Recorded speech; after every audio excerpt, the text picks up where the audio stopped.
Good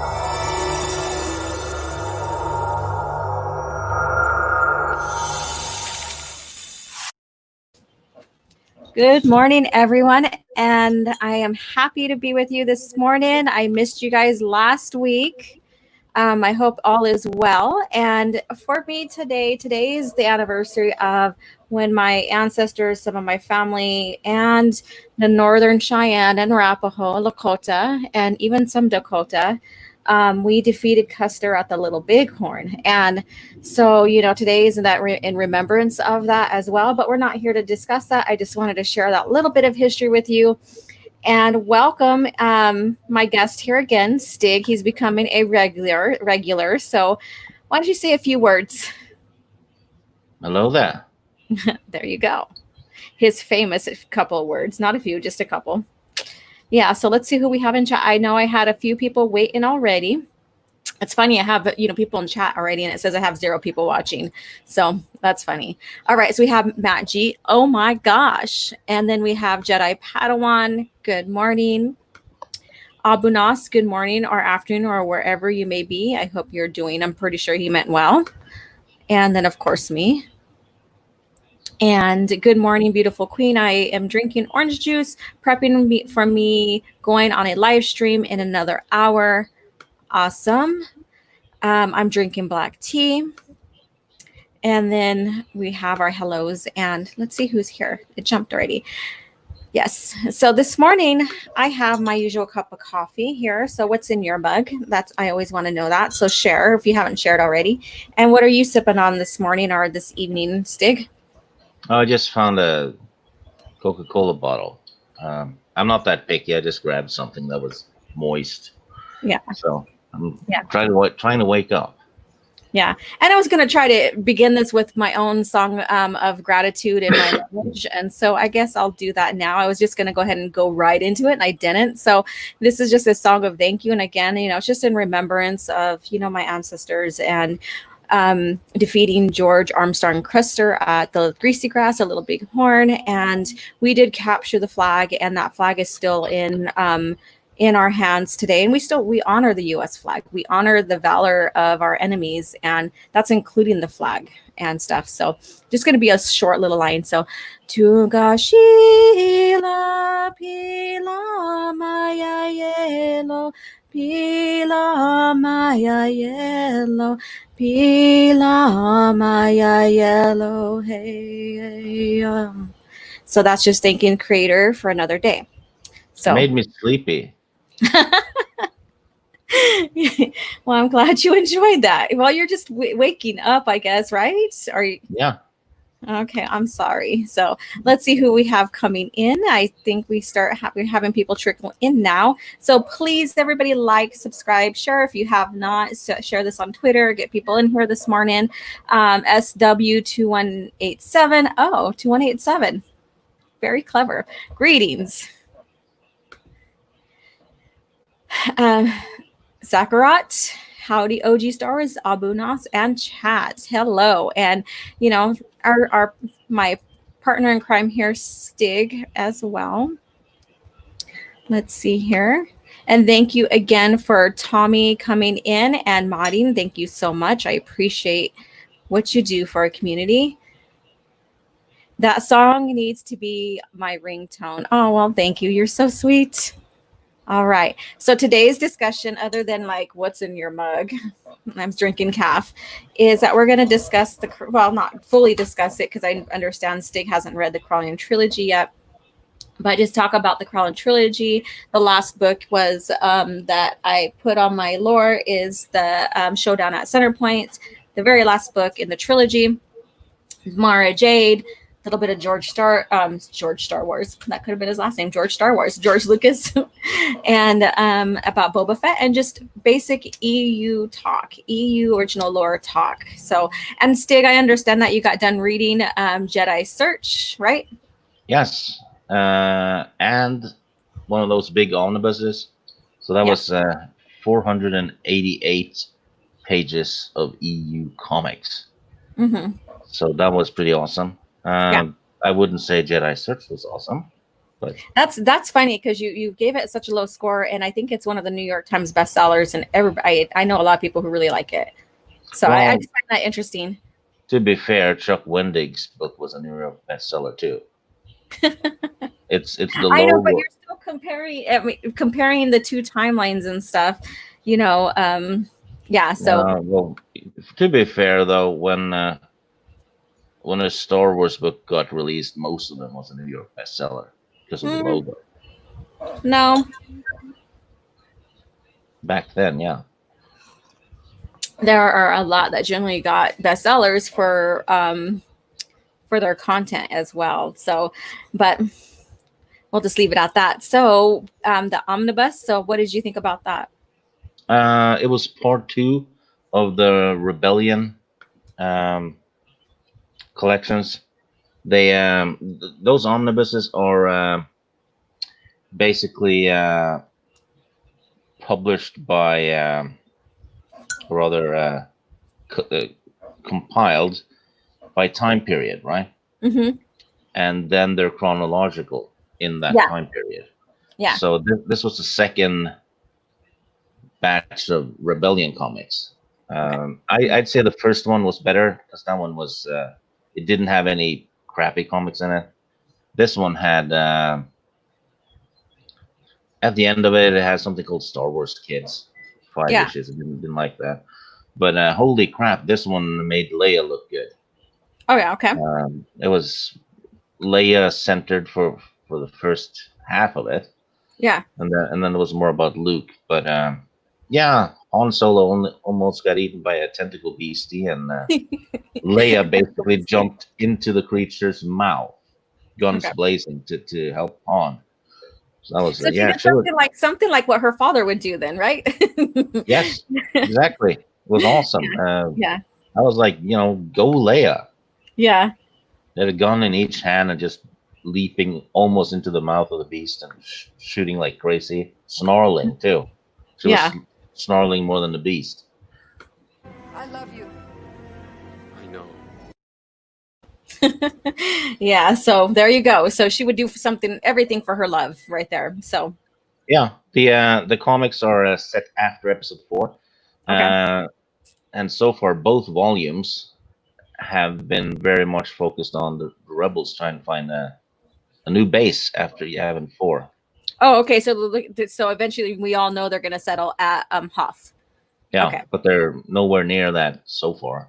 Yeah, it took them a while too, and I think when you see, and I'm gonna go there. I'm trying not to go there, but when you see Disney Star Wars, they don't even realize that it takes time and effort to do things. Even hyperspace, they're jacking up. Even the hyperspace travel, all of that, it takes time and effort, and they think that comprising the trilogy within like a 1 year span with all the events that they're throwing in is enough time in that galaxy, in that universe, and it's not. So Well, it's not surprising since none of the writers make any effort. So why should the characters? yeah, exactly. All right. So good Morven. So I'm reading his name Ivan and trying to read good morning. I'm multitasking and it's not working here. So good morning, Ivan. How are you doing? Good Mornovich. Yeah. That was very bad of me. Oh wow.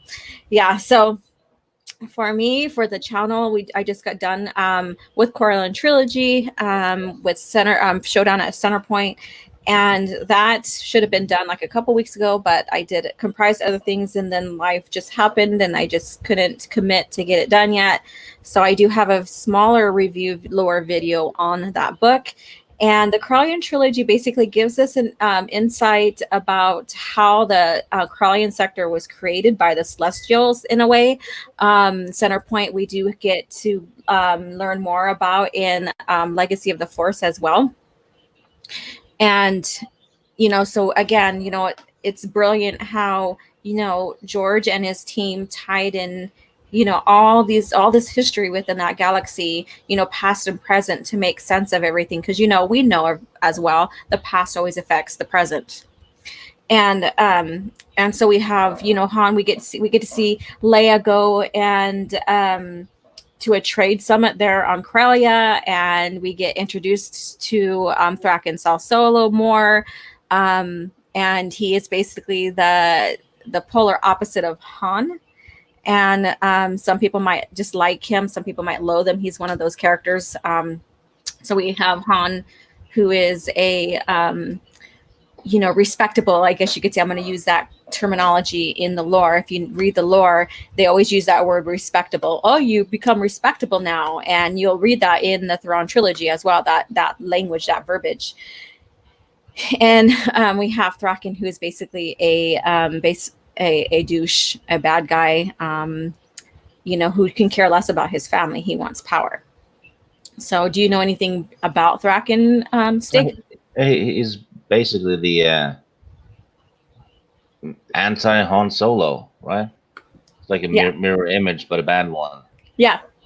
And he made Anakin Solo cried when he went and captured them in the trilogy, because he does capture the Solo kids and he uses them against Leia, and which is a bitch ass move, really. And but of course he's the anti-hero. He's the opposite of Han. And and then when Anakin sees and hears him, he's really little in the series. He starts crying because he's like, what the hell? Because he's young, and he all he knows is his father. Now he's seeing this relative who looks like his father, like similar to his father. Thank you, John, for coming in. I seem to remember the guy. The impression I had of him was that he was a more hands-on version of Michael Douglas's character in Wall Street. I'm gonna have to revisit Wall Street. It's been a while. Okay, interesting. Kind of, ruthless. Mm-hmm. Yes, he is very ruthless. Yeah. No scruples. Mm-hmm. Yeah, that's what, I don't know, pops up at the back of my mind. Yeah, it's been ages. It's been ages though since I read any books with him in it. Yeah. Actually, that's not true. He shows up a little bit in the Solo trilogy, didn't he? Yeah, he's in the Solo trilogy. That's where his introduction is, basically, or for Han, because Han learns about who he is and his significance to Corellia, and which I thought was very, very good. And again, people, his name wasn't given to him by imps in the Academy. He already had the Solo name, and it was a well-known name that had history with Corellia. Did you know? Kylo Ren wasn't an only child. What's that? Kylo Ren wasn't an only child. Okay. He was a solo child. There we go, you guys. You heard it here first. Cheers to you. Yeah. And so again, like I said, his name is has significance, and that's why Shrike keeps him, and or one of the reason why. And we also learn about why he understands Wookiee. We also know and understand why humans and Wookiee can't speak. They can't speak basic, and humans can't speak Shuri-Wook. And it's the same reason why dogs can understand what you're saying to some extent, but they can't speak it. So it's like their throats aren't made to make words. It's the same with Wookiees. Exactly. I'm not saying Wookiees are dogs though, but yeah. I understand what you're saying. I get it. And what's so brilliant about that is when that was fleshed out in the lore with humans and Wookiees, it's like you speak basic back at a Wookiee, and if they understand it, they speak, and you understand Shuri-Wook, then they speak their language back, even, and you're still speaking your own language, but you're understanding each other. So that's I think that's really interesting. Yeah. So, and I loved how they expanded, and it's really, really great. And again, interesting because we get this fleshed out universe here, and we get to understand other species. And of course, humans are not going to be able to adapt to something according to that species and other species with humans.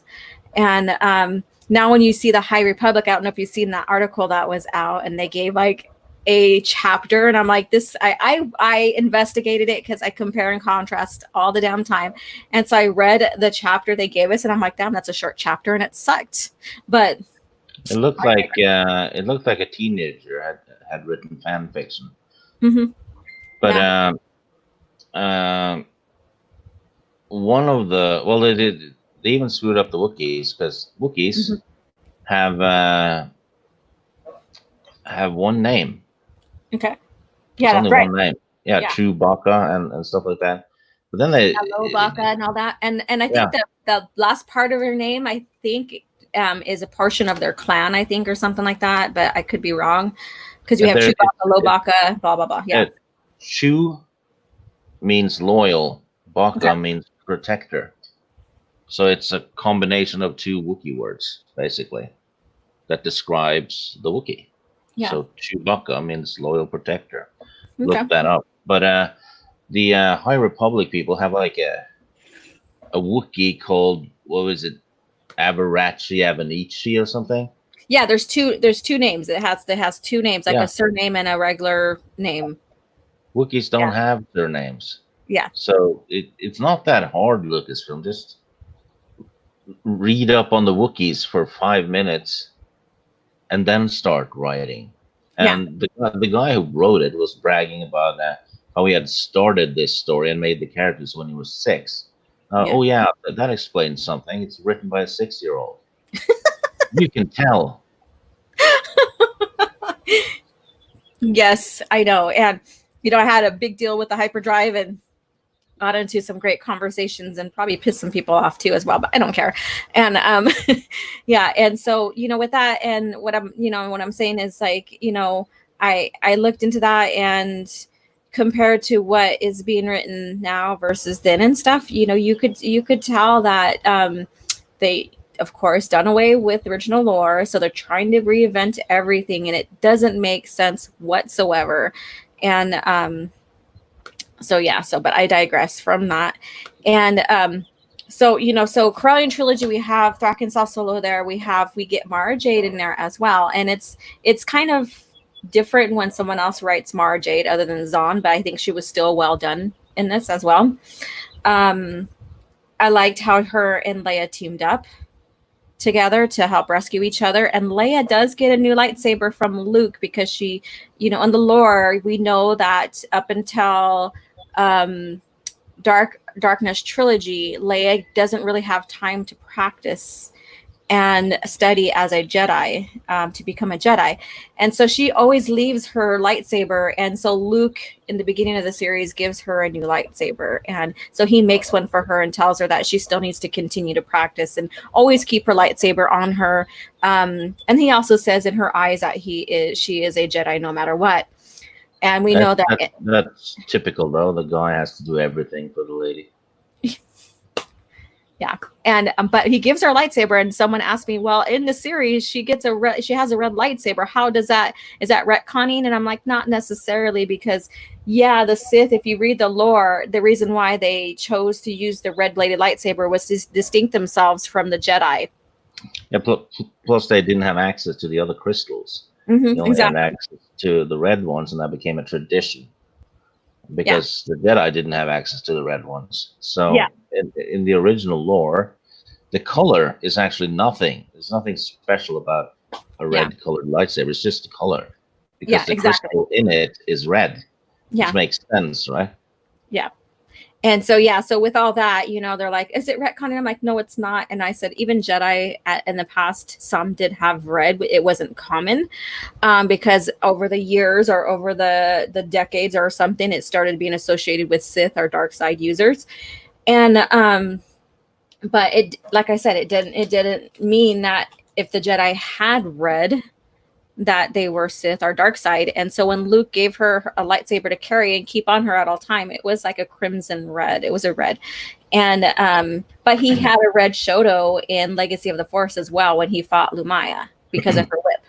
So Yeah, there and the Knights of the Old Republic games, they really do justice to the lightsaber lore because you find colored crystals and power crystals and all that. yeah. And You can put them in your own lightsaber and make your own lightsaber. And if you have a Yeah. red crystal, all it does it makes the blade red. That's it. Mhm. Yeah, it doesn't mean that all of a sudden this dark side energy is going to come through the blade and you're going to turn dark. Doesn't mean that. Yeah, Doesn't. yeah, yeah. You know, it's the same as if you paint a light bulb red, you're gonna Yeah. get reddish light. Hmm. That's all it does. Because Yeah. it's even in the name, lightsaber, right? Hmm. Made of light. Yeah.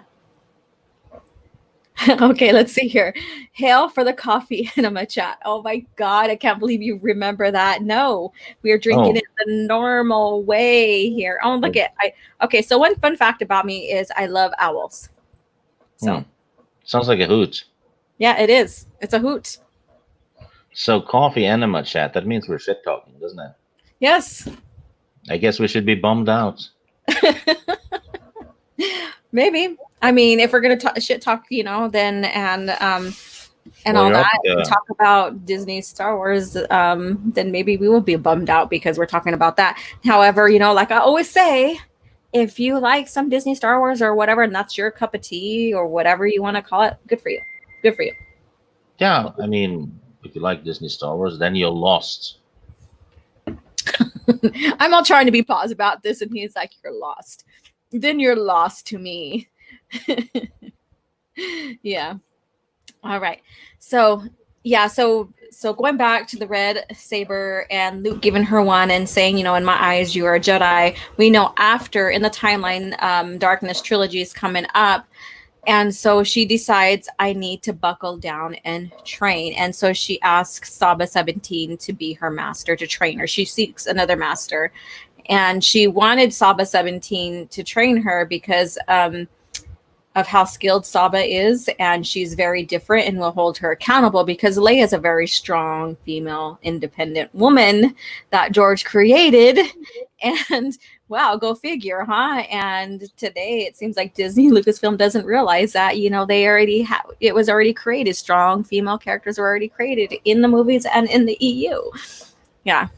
So and so we have that, and so her and Mara get captured and they are kept in one of like the I forget like one of the I forgot what the house name is called, but basically it's one of the leaderships of Corellia that is siding with the Human League, one of their houses, and they end up getting out and escaping, which is very interesting and fun to read. For me, it was seeing those two. But one thing that was kind of off a little bit, and maybe you'll agree with me, maybe you'll not, and expound on this a little bit more, just with what with Mara Jade, is Leia sees her, and the way Mara's written is that Leia really didn't care for her. That Well, she's being a protective sister, yeah. I guess. Yeah. Yeah, makes sense. Yeah. Plus, Mara used to work for the Emperor, so Mm-hmm. there has to be something wrong with her, right? Yeah, so we get like Mara, in throughout, just sprinkled throughout the timeline before then from the Thrawn trilogy, and we see them working together and rescuing each other in Book 3 in the Thrawn trilogy from George Sabayoth, and how Mara helps and saves Luke basically. And we get this, and even Mara, has attitudes towards Leia in a sense, but they work together. So again, it was felt a little tiny bit off, but then like you said, you could understand because of her past. And Leia's probably still harboring, some, ill will, or not ill will, Yeah. but like, Plus, Mara has bigger boobs, and that pisses women off. oh my God. So you're gonna throw in the big boobs thing? Yeah. We don't think that way. Stick. Women don't think that way. Stick. We don't think that way. She's like, oh crap, this lady would fill out my gold bikini better than I could, so she has to die. I hate her. Oh, damn, Stick. Let's see here. I already put that one up. From my point of view, like Disney Stars was okay. Well, then you are lost. You are lost. Yeah, she knows her Star Wars. Yeah, I could just hear that in my head now when Obi-Wan says, "Well, then you are lost." Yeah, that's hilarious. I love it, you guys. You guys are awesome. Thank you, chat, for coming in. We have 14 people in here, so please go press that like button and get the word out. This is what happens when I miss a week or I miss a coffee chat. We start up again and it's kind of low and people watching, and that's okay. I always, whenever you miss a coffee chat, I sit there by myself with a picture of you in front of me and talking Star Wars to it, and I'm crying and drinking Coca-Cola while I do it. I'm so sorry, Stig. Now look at you're trying to make me feel bad. Damn it. Yeah, just shit happens. But yeah, I know it's Well, fun to chat about not Disney, not. It's fun to chat about original lore. It's really fun to chat about that. So mhm. yeah, and so on top of that, with that, we have we like I said, we learned about Centerpoint Station and how the Corellia system was created. It wasn't originally there; it was moved by Celestials.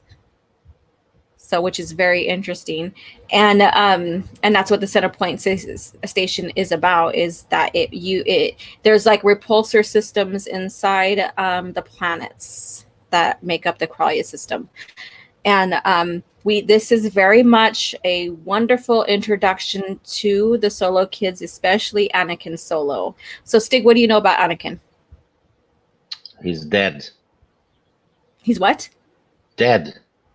Okay, Anakin Solo. Well, they both are. Both Anakins are, but That's. I, I seem to remember he was well liked by everyone. mm-hmm. Um, then he died. Yeah. That's pretty much what I remember. And Jason was the one who was supposed to die, but Lucas intervened. I mean, and I shared that last night. Lucas, who doesn't care about the EU, intervened in a book people say wasn't canon. Yeah. So why would he even bother doing that if it didn't matter? Yeah. Yeah. So he was canon for a short time. And I posted last night why George decided to intervene and say, and, kind of buck the storyline, basically. And who said that George wasn't involved in the EU? I don't know.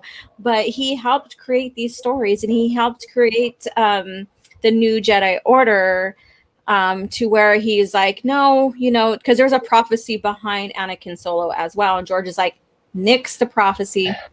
And let's kill off Anakin because it's too much related to Anakin Skywalker. And let's go ahead and put Jason in there.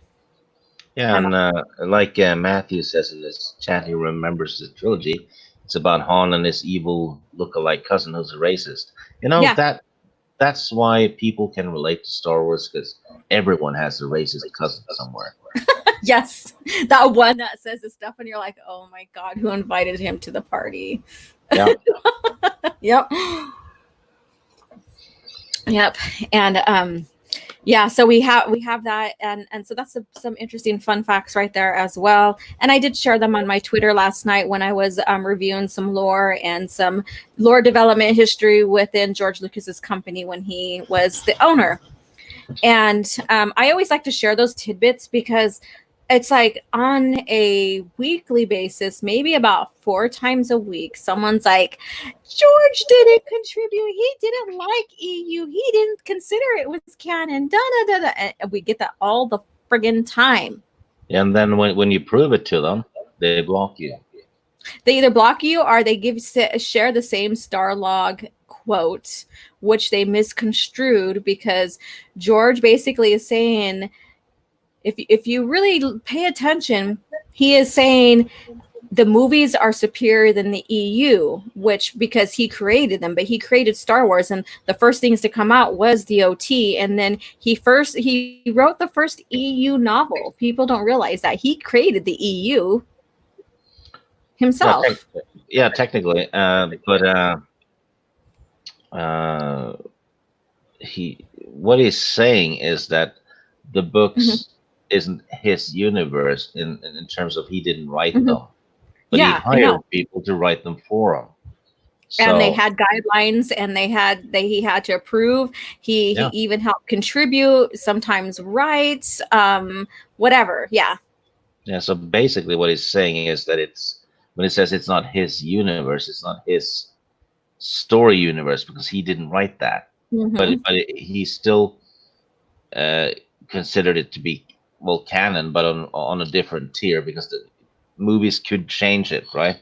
Yeah, the movies couldn't change it. He had every right, but nothing really changed. He brought the EU into the movies when he had a chance. Of course, he couldn't really do it in the OT because the EU wasn't really invented then. Yeah, Um, and but so he certainly did it um, with with the prequels. Also, he added Coruscant yeah, to the special editions, and Coruscant is EU, mm-hmm, yeah, and so is Kashyyyk, mm-hmm, and that was added to Revenge of the Sith. mm-hmm, And the four-armed guy that Kenobi talks to, he's from the EU. mm-hmm. Ayla Secura, Yeah, uh, Dexter Jester, right? You're talking about. yeah, yeah, Mm-hmm, he started in an EU book, and mm-hmm, Aura Singh that we mm-hmm, get a cameo from in episode 1. She's EU, mm-hmm. Yeah, and so is all Kit Fisto, yeah, and pretty much all of the Jedi that Palpatine killed before he fights Windu. Those are mm-hmm, EU. yeah, yeah. True. I know. And so when people use that same quote all the damn time from Starlog, and then also to, the EU's not real basically because Luke didn't get married and Palpatine didn't return as a clone and whatever else was said.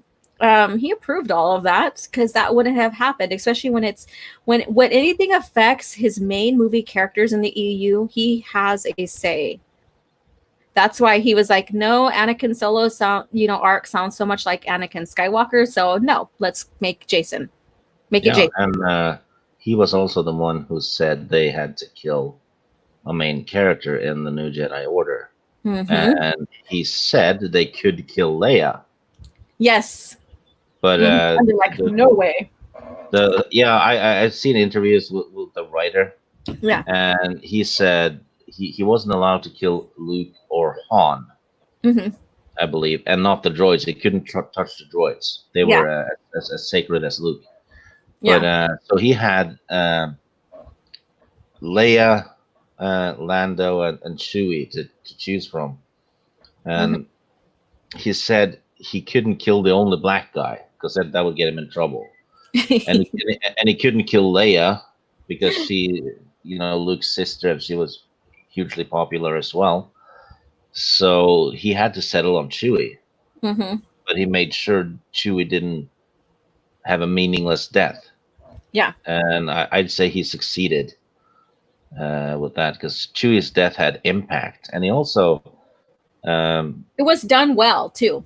yeah, and Han's reaction was also fitting to the character because Han has a tendency to blame people for this Mm-hmm. and that. He Yeah. even says it in the movies. It's not my fault, right? Mm-hmm. And Han reacting like that and blaming Anakin Mm-hmm. and getting pissy with him, I'd say fit with the character. Yes. And Stig. The force is strong in this one. The force is strong with you. Thank you. I know. Oh goodness. Yeah, and so those are some interesting tidbits as well. And yeah, so I mean, so like I said, it's still on a regular that people still are talking about that, and they're anti-EU. And the thing is like, why bash the gold that came before what we have now? I just don't understand that. And Yeah, I mean, especially the Filoni fanboys. If it wasn't for the EU, they wouldn't have had the Clone Wars because the EU financed the prequels and, by extension, the Clone Wars production. yeah.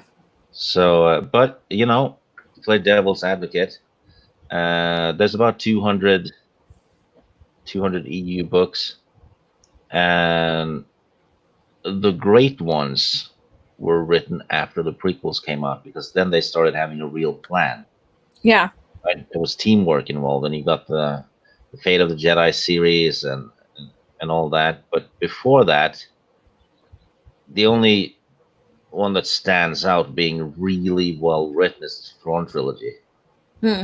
Um, and I'm not bashing the other writers or anything, but it's just the other books that came out, I guess in the '90s and stuff. They're not that memorable, right?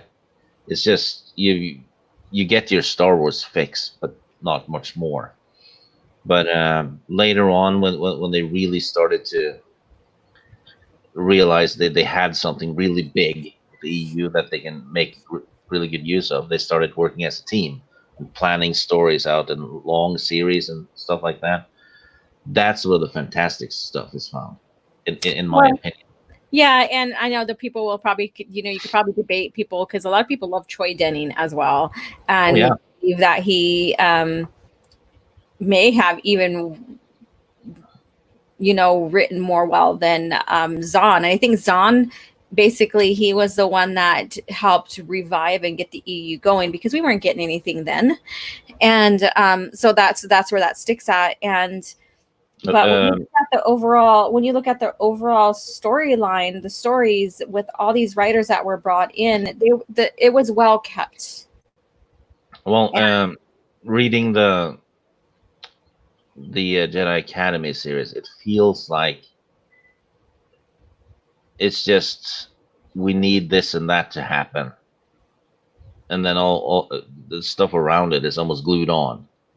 So I would, to me, I rather enjoyed it. I mean, it's not like high up in the rating for me, like excellent kind of deal, but I really enjoyed it because we got to see the evolution of the Jedi Order, like Luke wanting to train new Jedi and talking with Mon Mothma and all them about that and searching for them, and then also getting like the thing that he feared the most of a student turning to the dark side.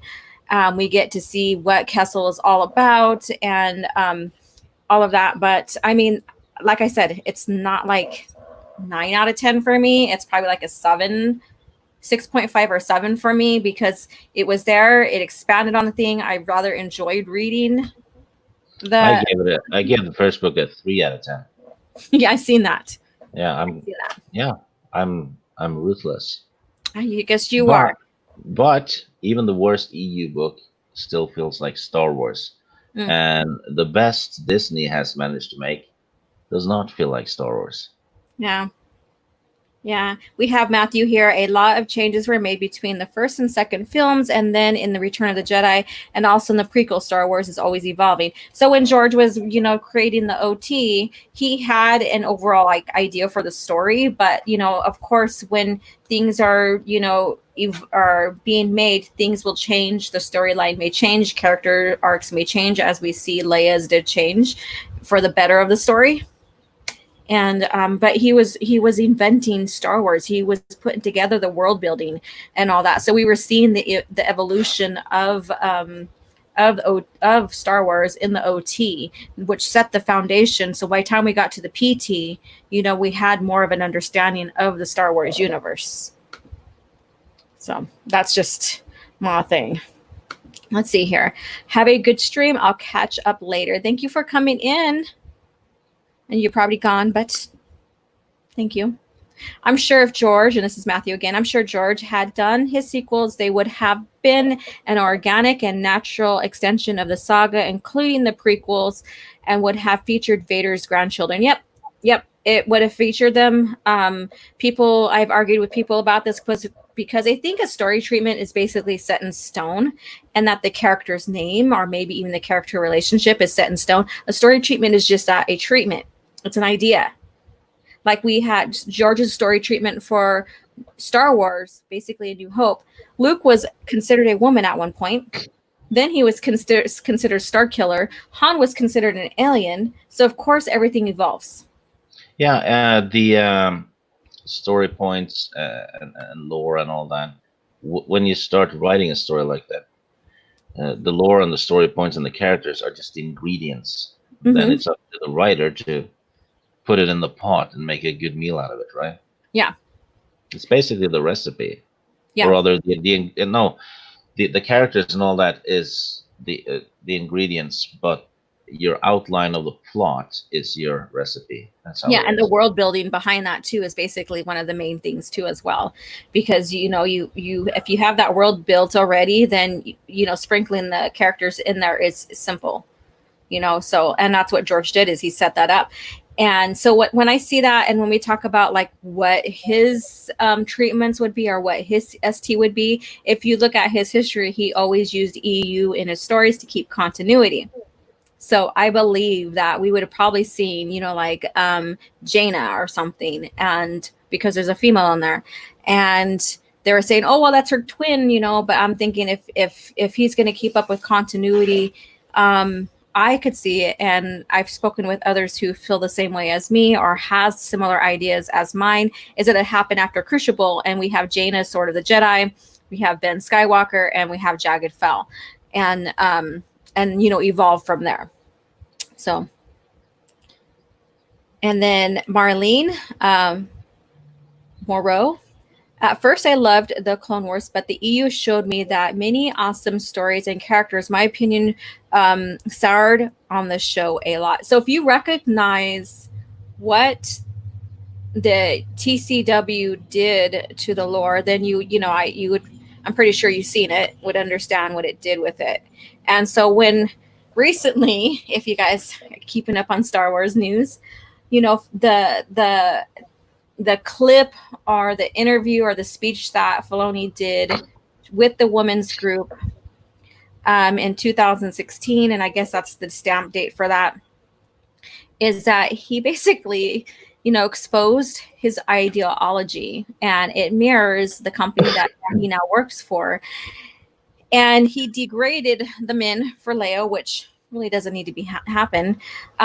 He humiliated the fans, saying that we didn't like, or especially the men didn't like strong female characters, which is not true, because we love Star Wars, and our first leading lady of Star Wars is Leia. Second is Padme. And then there's about 1,000 of them in the EU.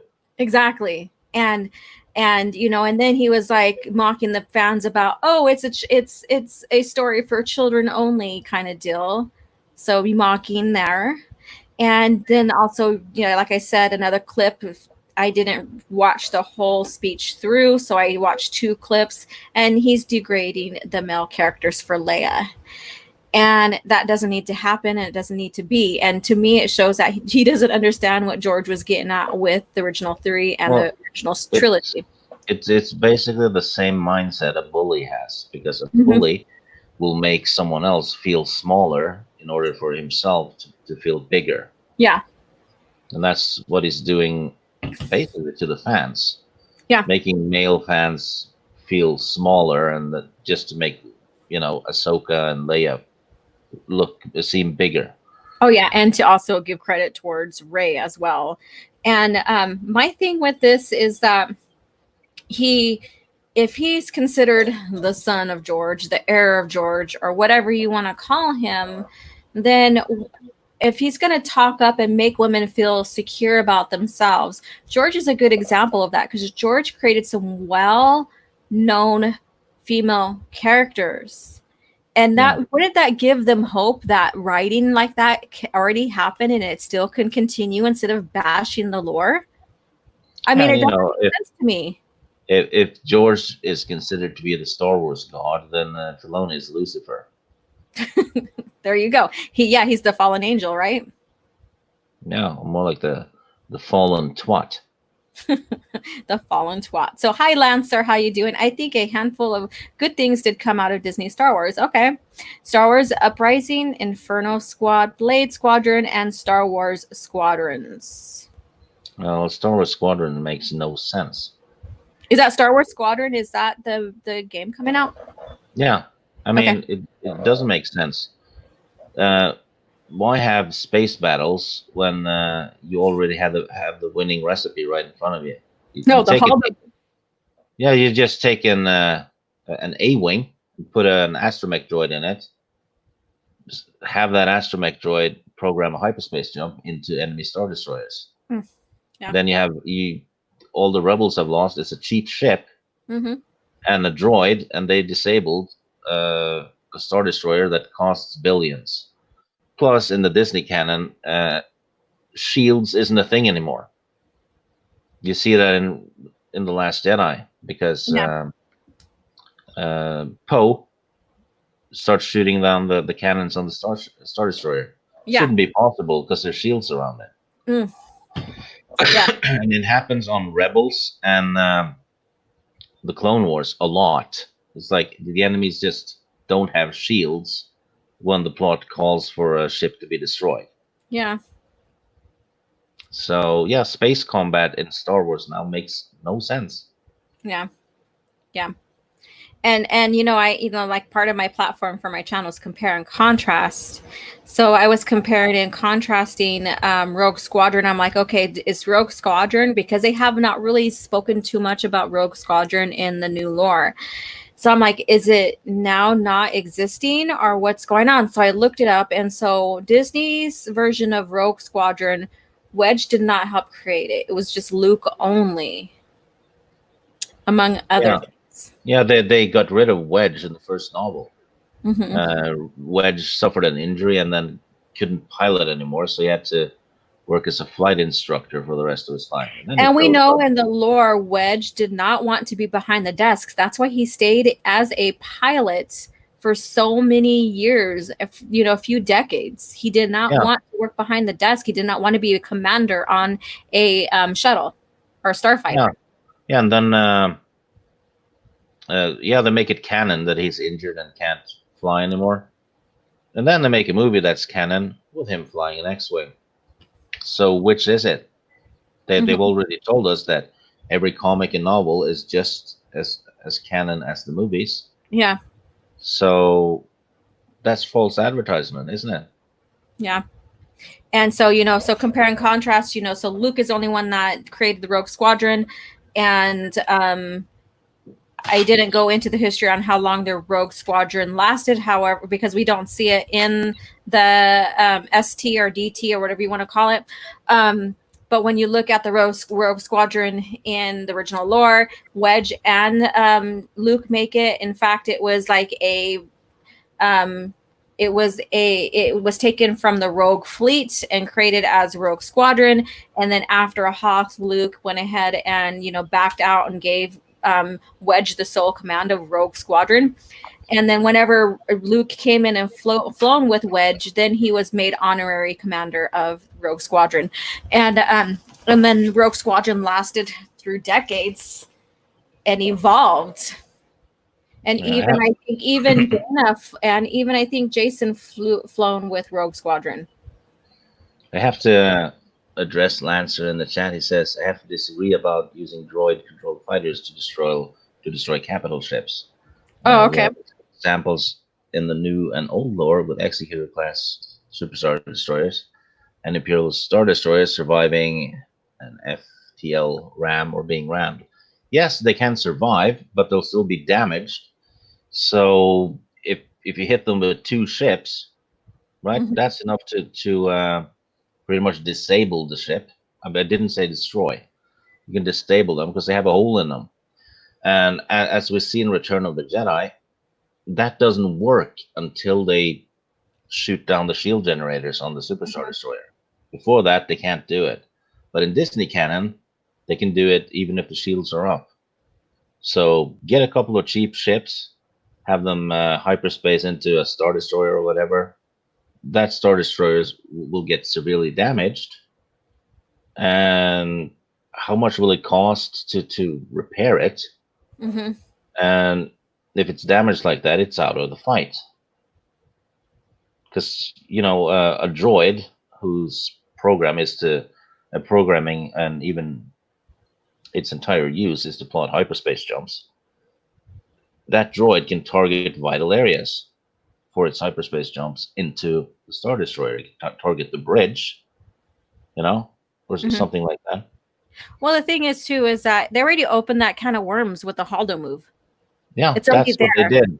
Yeah, And then they also with the High Republic to also put a lot of plot holes in the lore about hyperdrive or hyperspace. And even the DT did that because we know that you can't in the lore, you can't be in real space in the galaxy while you're doing high light speed or higher, like that puts you into hyperspace, because that's why there's hyperspace. That's why there's that second dimension. That's why you have hyper drives, is to get into that second dimension or that dimension, so you can travel through the galaxy within less time than it would if you were just in real space going the normal speed. Yeah, you're So that doesn't literally make in a different space. Yeah. So if And you're not even occupying the same space at what you're trying to ram, yeah, it shouldn't do anything. exactly. And then with that logic of the Haldo move, she's like, I'm the only one that can command this. You guys all get off there or whatever. I'm just like paraphrasing, but then, we know that astromech droids and other droids, especially in the PT, we find out that droids can really pilot and stuff, because one side of the army or one side of the conflict was droids, right? Yeah. So we know that they can pilot in there. So with all that, and then Han jumping from hyperspace onto Starkiller Base, that breaks lore too, because we know that in hyperspace, if you hit a shadow, I forget the name of it, but something like where it's the shadow of something or a gravity well, you're pulled out. There's interdictors that did that to people as well. It's pulling, like pirates and the Empire pulled people out of hyperspace with interdictors because they created gravity wells. So once Han was coming out of hyperspace and going on to Starkiller Base, he should have been destroyed. Yeah, and that series of hyperspace jumps in 9 as well. They've turned hyperspace travel into teleporting.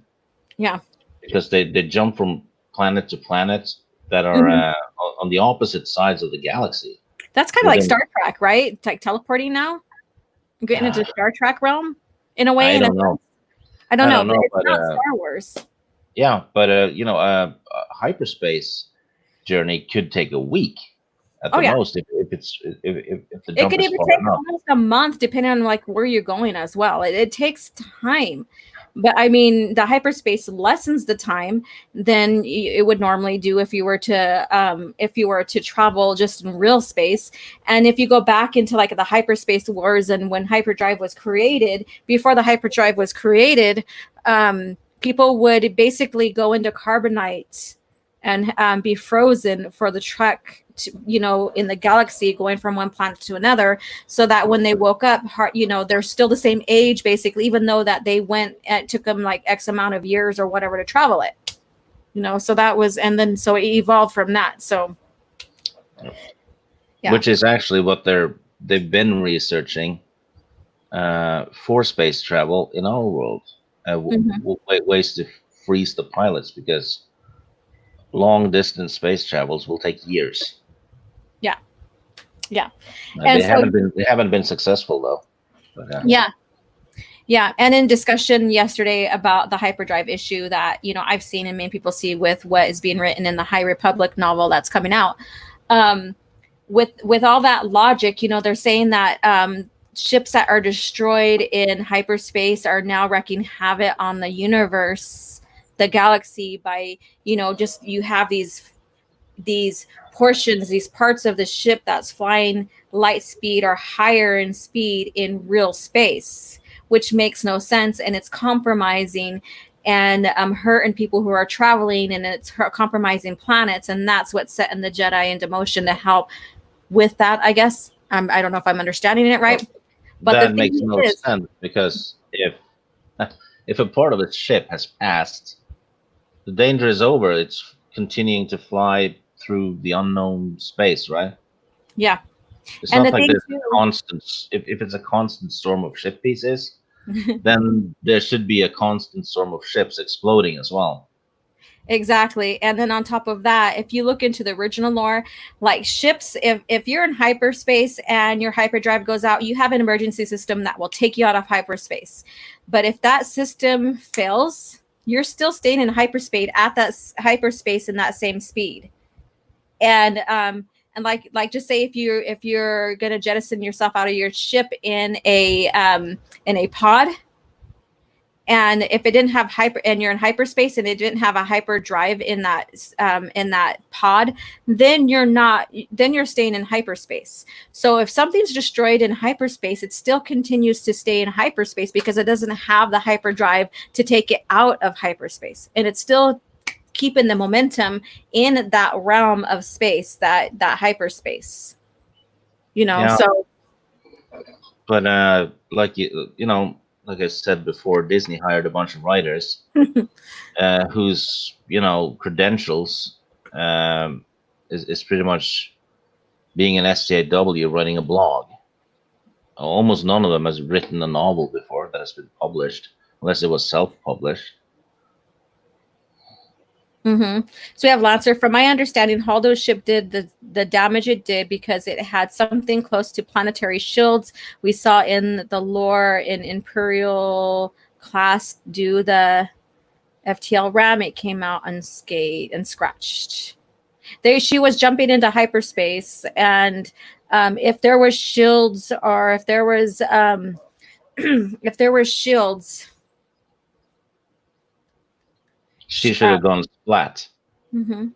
And ironically, Snoke's ship had shields, and after Holdo hit it, the shields were still up.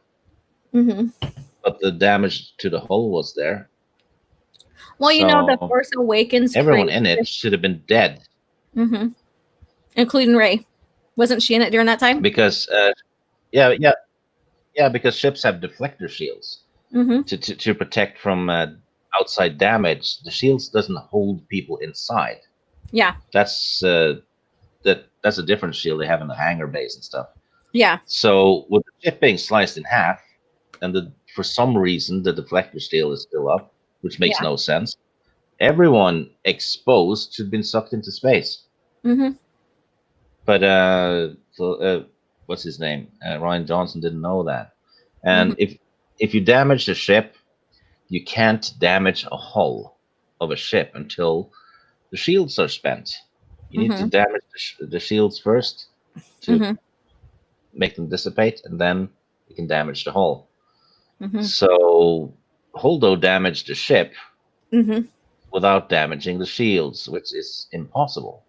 Yeah. And by us even trying to wrap our heads around this, like, people in the chat and with us too here, it shows that none of it makes sense. No, it doesn't. I mean, it even contradicts the Return of the Jedi, because Lando and the others figure out, hey, there's still a shield around the Death Star. We can't attack. Yeah. Basically, if they do, they'll go splat. Right? Because the shield will be protecting it. Yeah. But if that had been The Last Jedi, they could have just hyperspaced into it. Yeah, because how they were going towards the Death Star, and they realized that the shield was still up, and they're like, abort, and they're like, oh, and you could see them like scooting away from the Death Star. So if anything, if this Holdo move was really something, and it's lore breaking with the original trilogy, to say the least, they could have said, okay, Admiral Akbar, okay, we need this ship. Let's go into hyperspace and hit the Death Star. Yeah. Yeah. Just have that guy in the A-wing hyperspace through the Death Star where the power core is. Yeah. That's all they had to do. Yeah. If you can do that, Han did not need to bring down the shields generated on Endor. Exactly. They could have just gone into hyperspace and penetrated the shields like he did on Starkiller. Exactly. And I think we talked about that on Twitter as well. And, so we have all these Bothans that are dying for nothing, and Han, used hyperspace to jump through the shields of Starkiller. Which again, Starkiller is a planet that has repulsors, so it still has its gravity. So why didn't it kill Han? Because we know that coming well gravities and like even planetary gravity system will pull the ship out and even could kill the ship and the passengers. Yeah, in the original lore. Filoni, with his brilliance, when he added the B-wings to Rebels, in the new canon, Rebels get the B-wings before the X-wing, which is weird because you could have used the B-wings at the Battle of Yavin, right? But where were they? Yeah. but he gave them this kind of it's kind of like a flaw that they could drain their hyperdrive or whatever and produce an extra powerful blast from the cannons, Mm-hmm. which is weird because the hyperdrive isn't even connected to the weapons, Yeah. and that blast could one shot kill Imperial cruisers. Mm. So if you think about it, in Return of the Jedi, they're all trapped; they have nowhere to go. So why didn't the B-wings use that ability on the Star Destroyers? Yeah. Because if they're trapped anyway, they don't need to be able to jump to hyperspace. They can just drain their hyperdrive, according to Filoni, and just blast the Star Destroyers easily. Yeah. I So didn't. I didn't keep up with Rebels because I just had no interest in it. I did watch some series, like when Ahsoka fought Vader, which I thought was, to me, I don't. I think she should have been dead already, but that's just me. now, Lancer, the shield around the planet in Rogue One has the same effect as the one around the Death Star. It's the same type of shield. If you Yeah. see ships crashing into the shield Hmm. in Rogue One, Yeah. it's the same technology.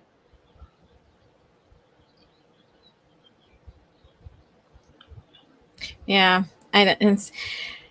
Yeah. So, all right. So let's go back to the original lore. So let's go ahead and talk about Boba Fett here. And Stig did share this with me, but I knew about this already. But we revisited this article, or this little bit of Boba Fett history here. I'm gonna pull it up right now. Okay, you guys can see that. All right. So we have here George Lucas said Boba Fett survived Return of the Jedi, but Palpatine didn't. Um, the funny thing is that he approved Palpatine surviving in Dark Empire. So it's still there's still. Well, I mean, that's because Dark Empire was written mhm. before the prequels, and George Yeah, Lucas at the time didn't want to do any more Star Wars, yeah, so he just approved of that idea, yeah. and it's Dark Empire doesn't fit at all, because of the prequels happened later. Yeah, and the thing is, though, it still was well written, like, so it could be like almost like an S canon kind of thing, um, or like, like there are some things that are true to it, and there's some things that will go in non canon kind of thing, but it was still more well written than what we see It with was Skywalker. I'd say Lucas approved of it Yeah, up until he started writing the prequels. yeah, And this is why he kept saying that the EU Star Wars stories could change if he made more movies. yeah, So it's basically talking about that, yeah, and and it doesn't fit because Lucas has said it several times later that Anakin destroyed the Sith, right? mhm, That's the prophecy. He didn't set them back 10 yeah, years or anything. He wiped them out. The Sith yeah, are gone. The Sith was the imbalance. yeah. And that's So what people debate like that, because they're like, oh no, the balance is between light and dark, and that's what George meant. And I think George was like, you need to have a middle ground, yes, but when you look at the lore, it was always black and white, good versus bad, Jedi good, Sith or Darksiders bad, and yeah, I saw Filoni say that it was in balance because there were two Sith and two Jedi left, so it was 50-50, right? That's not what George said. no, He it's said balance is not that way. yeah, the mere presence of the Sith is the imbalance. Mm-hmm. Doesn't matter if it's 1 or 2 or 50. It's them being there is the imbalance. It's the dark side is like a cancer. Yeah. All right, let's get into this article here. So yeah, this is CBR, so hello CBR, but we're going to go ahead and visit this anyways because there is validity to this. George Lucas reportedly always believed that Boba Fett survived his apparent fate, but claimed Palpatine could only return under one circumstance. And this is done by Brandon Zachary, May 22nd, 2020. Let me see. I'm going to expand it a little bit more. There we go. Even the Star Wars universe has expanded in recent years, it has also found ways to honor and restore classic elements from the history of the franchise. No. All right. So we're not going to get into that. Returning characters and concepts have been more prevalent. And with the restoration of the major villains even being the central conflict of the last Star Wars film. Interestingly enough, though, the two biggest recent character resurrections actually had already been discussed by the series creator George Lucas long before Disney began producing the stories set in a galaxy far, far away. Well, one character Lucas always said survived the original trilogy, Boba Fett, is finally set to make his official return to Star Wars. Another power player Lucas claimed was definitely dead, Emperor Palpatine, made it back into the series first. Let's see here. All right, so we have the famous iconic Boba Fett look right here that basically set up the Mandalorian culture as well. So, introduced in an infamous Star Wars holiday special before making his live-action debut in The Empire Strikes Back, Boba Fett quickly became a fan favorite for his mercenary tactics and distinct look. Again, that helped create the Mandalorians. However, the character seemingly died in an inglorious death in Return of the Jedi when a blind Han Solo accidentally hit him during a fight and set him careering into the open jaws of a man-eating Sarlacc pit. Many tie-ins from the extended universe tweaked the canon to allow Boba Fett to escape the Sarlacc pit, but the expulsion of the expanded universe, not extended, expanded universe, no. Do your research, dude. Now known as Legends continuity. After the acquisition of Star Wars by Disney threw Fett's survival back into question. We put everything into question. Everything after they threw out the expanded universe. It's important to remember, though, that before the end of the expanded universe, even Lucas believed the character was still alive. During a Reddit AMA with Jonathan Rensler, a Lucasfilm historian, Rensler was asked if George Lucas had ever privately commented on the chance that Boba Fett had actually survived his encounter with the Sarlacc pit. Rensler responded that Lucas did confirm to him that he believed it was canon that Fett was eventually able to escape the Sarlacc pit and survive to fight another day. Note that word. Lucas believed it was canon. Mm-hmm. EU events were canon. Mm-hmm. There you go. And I will probably use, I am comprising material for a video that I'm going to do. I thought it would have been done already, but I keep on finding more resources. So I don't know how extent I want to get with it, but I am doing a George Lucas video about the EU being canon and him contribute to it and helping create it and all this other stuff. So hopefully by next month, I'll have it up. This seems to have finally carried over the new Star Wars universe as these gel with recent reports about the presence of the character in the upcoming season of The Mandalorian. So it's still a rumor, and nothing truly has flourished from it. And I know that back in May, that was the hype. Is that possible Boba Fett coming back?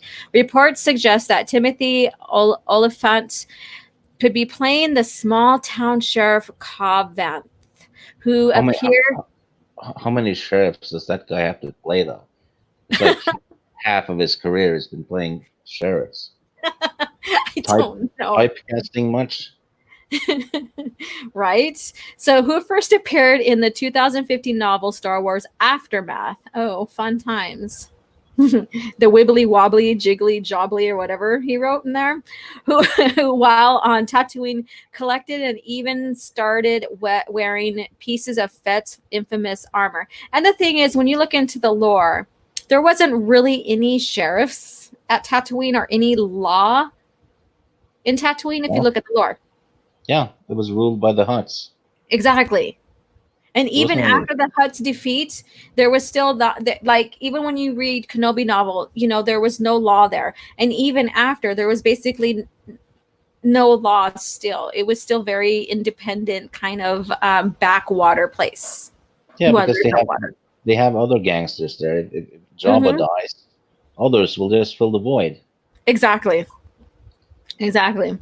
With the importance of the Mandalorian has placed on the Tutler race of people and the connection they have with the armor, it would be surprising to see Fett trying to take back his as part of his return. Well,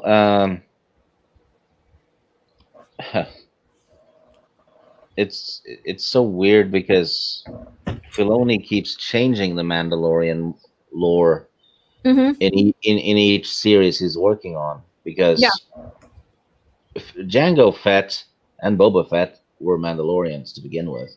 exactly. Then Filoni changed it because the Mandalorians said, well, Jango and Boba aren't born on Mandalore, so they're not Mandalorians.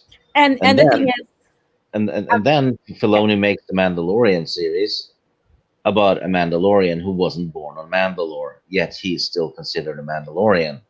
So he's contradicting himself big time. yeah, yeah. All right, so let's go on. It's an especially interesting contrast to consider, especially with the recent resurrection of Emperor Palpatine still being fleshed in the minds of many Star Wars fans. The ultimate villain of the original and prequel trilogies, the secret Sith Lord, used the Clone Wars as a means to take control of the Galactic Empire. Okay, this person gets it. Well, at least that part. And in turn into the Emperor. Or into the Empire, yeah, which carried out his dark designs of control across the entire galaxy. However, the rebellion was able to fight back against him and defeat his armies, culminating his own apprentice Darth Vader being swayed away from the dark side and throwing him over the side of the deep hole or the shaft inside the second Death Star, the deep hole. Throw him in the deep hole. Sorry. Palpatine's actor Ian McDiarmid revealed during the interview before the release of The Rise of Skywalker that when he had asked Lucas years earlier if the character would have survived his apparent demise, Lucas reportedly told McDiarmid that the character was absolutely dead at the time. Lucas Well, also go ahead. he's even said that in interviews several Mm-hmm. times. Mm-hmm. There's videos all over the place of Lucas saying the Emperor is dead and destroyed. He's Mm-hmm. gone. Yeah. And the thing too, I think he didn't see like a clone as him as well. So I mean, so it's very Yeah. interesting to see that because go ahead. Yeah, if Palpatine's spirit survived, that means the Sith are not destroyed, Mm-hmm. which means Anakin's whole prophecy is pointless, Yeah. and by extension, Episode 1 to 6, Mm-hmm. because Yeah. that's the plot. Anakin falls to the dark side, fulfills the prophecy by destroying the Sith from the inside. Yeah. Exactly. At the time, Basically, Anakin went to the deep hole too. yeah. The deep hole, yeah, the deep hole. At the time, Lucas also told McDiarmid that the only way Palpatine could ever come back after the events of Return of the Jedi would be if his character was cloned somehow. See? Cloned somehow, which we see before the prequels came out. That had already happened. That wasn't the case in the current canon when Palpatine did indeed return in Rise of the Skywalker, Rise of Palpatine, basically, where he was revealed to be the true mind behind the machinations of Snoke and the corruption of Kylo Ren. It wasn't revealed that Palpatine had cheated death with the use of a clone. And the thing is like if Palpatine still survived and he was a clone, wouldn't Luke, before he went into exile, have felt that energy, that dark side, because he's supposed to be the most powerful Jedi, right? Well, Lucas said he was most powerful Jedi. But Filoni, when he was involved with planning the sequel trilogy, and this is documented in the making of the sequel trilogy book, I believe, Mm-hmm. decided to basically nerf Luke Yeah. to make room for Leia, to make sure she's the most powerful one. Yeah. Because according to Filoni, and this is a quote from him too, he wanted to bring the matriarchy back to Star Wars. Yeah. So if you're wondering why Luke is basically a powerless hobo living on a rock, you can thank Filoni for that. Yeah. He's the one that contributed to that story. Yeah.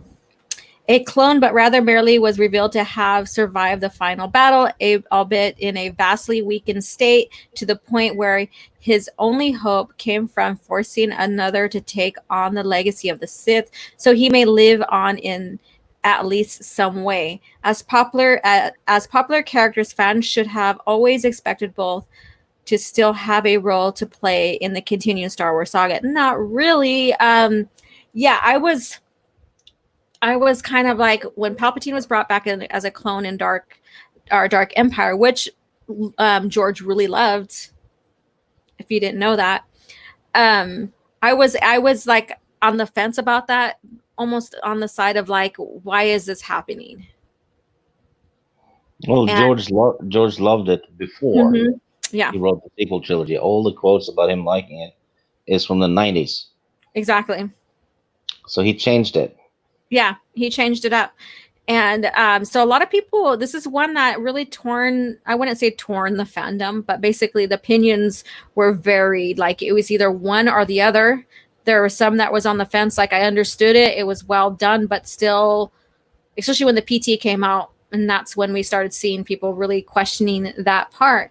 And so by time we get the rise of Palpatine or Skywalker, people are like, what the hell, what's going on? We already seen this and it really didn't fit. Why are you doing this now? Yeah, know why? Hmm. The guy who wrote the script, there's a picture of him from an interview. He's sitting there with EU books next to him while writing the script. Yes. It's just, yeah, so that's what you're ripping off. Oh yeah, it's the Hidden Star Destroyer fleet from the Thrawn Yeah. trilogy, isn't it? Oh yeah, and there's that book where it happens in right next to you. Mm-hmm. And the thing is with that, and it's a slap in the face of fans who really love the original lore. It's a huge slap in the face when they say, when Disney calls out and Iger says, even told George, you may have been in control of everything, but now you're not. And Disney has the right to say what is and what isn't when it comes to Star Wars. He says Disney. He doesn't say Lucasfilm. He says Disney. And so Disney is the one that said that the original lore, the EU, is no longer canon, no longer valid. And so they did that, and now they're cherry picking, and it's a slap in the face because we're like, why didn't you just keep it anyways if you're using it anyways? It would have been a hell of a lot easier to expand on the world building if you just kept it. So I digress. So let's continue on with this because we still have the Mara Jade talk that we need to do. But at least one of them at least should have survived, and we'll finally clear up some questions about how. Okay, now is that it? Okay, that's it. Wow. And I haven't seen none of your guys' comments, so let me go ahead and take a look here. And there's probably a lot going on. It could have ended another way. I agree. They could have kept Snoke, and he could have been something from the unknown regions. Yeah. Like kind of like the Vong. Yeah, something. Anything. Yeah. Could have been one of those, old disciples Palpatine had that had survived. Not a Sith, but something else, right? Yeah. Anything. It could have been a gangster. Even that would have been better. Exactly. It could have Or been an unusual threat that was very different than the Sith or the Darksiders or whatever. yeah. Yeah. Could have been something. Let's see here. Hi, Will. Thanks for coming in. Matthew Baloney made Boba Fett not a Mandalorian. They said it was George Lucas' decision. I want some proof of that. And that's the thing is that I have to find that interview. I shared it with Stig, and I can't find the interview, but I need to use it for a part of my George Lucas evidence video that I'm comprising. And basically, in that interview, George Lucas said that he basically was really involved in the Clone Wars season 1 through 3, and not so much after that, other than like how he does with the rest of the EU, approve and maybe watch some of the plots or the storylines or whatever. So I need to find that video again. It makes sense. George Lucas was running Lucasfilm, right? Mm-hmm. They can't expect them to read 2,000 comics from start to finish and about 200 novels from start to finish. It's not possible. Yeah. So he hired Leland Shea Mm-hmm. to do that.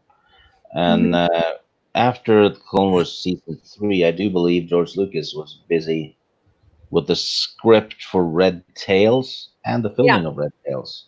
So he had more than enough to do. And George was also focused on his family.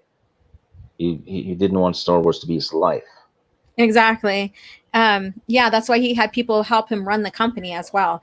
And so from that, we got the Clone Wars, and we got some decisions that were made that was against what George wanted as well. And and I think we've talked about this before, and so I'm not going to really go there right now. So, but the thing is with this Boba Fett coming back in the EU, yes, he did. And that I did the series, the lore video series for the trilogy, and this is the Bounty Hunter War. And it basically shows and describes how Boba Fett survives the Sarlacc pit. And so it's a very, very interesting read. It's fun. If you're a big Boba Fett fan, pick it up. If you haven't, pick it up. Let's see here. Star Wars ultimately got the shaft. Yeah. But not the cheesy type clone like The Rise of Skywalker. And that's the thing is that, okay, so I've heard people argue about Dark Empire clone Palpatine versus Rise of Skywalker clone Palpatine. And people are like, oh, he was OP in Dark Empire and blah, blah, blah, blah. And they did him well in The Rise of Skywalker. And my thing is that, if you know Sith alchemy, yes, they can possess, because we've seen that already happen with Luke Skywalker in the Jedi Academy trilogy with Exar Kun. But the thing is like if he is all the Sith, he should have been able to just kill Rey. Yeah, and if you think about it, Palpatine's body was deteriorating because his clone body couldn't hold the dark side, right? Mm-hmm. So how come it heals him when he fills himself with all the Sith? That's more dark side. Should have destroyed him just by doing that. Because just his own Sith spirit deteriorates the body. So if you put 200 others in there, that should just make him melt on the spot, right? Yeah. And the thing is on top of that, when you look at Dark Empire, he had multiple clones made because his essence of dark side, who he was, when he was in the body, it deteriorated them. So they kind of got off of there. And so he had extras made. Yeah. Just for that. And then he was going after Anakin Solo to possess him because he sensed how strong he was in the Force. So, yeah. So from that, but now let's go back to Boba Fett. So yeah, so through, Boba Fett survived, his armor helped him survive. And then as we progress in the lore, he eventually becomes Mandalore, helps defeat the Vong, and then we get into Legacy of the Force where he trains the Sword of Jedi. Yeah, so very good story. Which is another thing that, so Star Wars fans are sexist and they hate female leads, yet Star Wars fans have been waiting since 2014 for Disney to release the Sword of the Jedi trilogy, which has a female lead. Yeah, exactly. A female lead. Imagine that. No. Imagine that. Rise of Grampy Palpy. Palpatine wins. And the thing is she, basically that's not her grandpa. Still her father, because her clone daddy is the clone of Palpatine, which makes her Palpatine's daughter. And technically, it makes Palpatine her mom too. You want to expand on that a little bit more? Well, she was. Well, Palpatine would be both her grandparents, really, because there's no. Yeah, he didn't shag anyone, just to make a son, right? It was created in the lab, Mm-hmm. which means Ray's dad uh, had one parent, so that's Palpatine is the mom and dad of Ray's father. So Okay. Kind of odd. We're going into like, incest.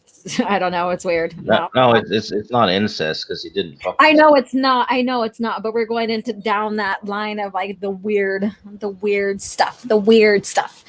Yeah. So okay. Well, that's and I mean, if Ray's dad was a clone of Palpatine, how come he didn't look like Palpatine? Yeah. And Ray's dad did not have the Force because the clones couldn't contain the Force, right? Unless possessed by Palpatine. Mm-hmm. So there's no reason Ray should have had the Force either.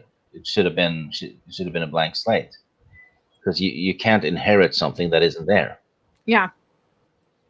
Yeah. I don't know. It's weird. It's like trying to wrap your mind around that with the lore and what you know about the lore. It's too much. Okay. All right. So let's go ahead and go on to something more fun than talking about this, because I know everybody's all yapping about Palpatine now. Palpatine being a clone in canon and Legends are both dumb, but Legends is less worse. Yeah, and that's the thing, is if you compare the two, there was more logic behind that.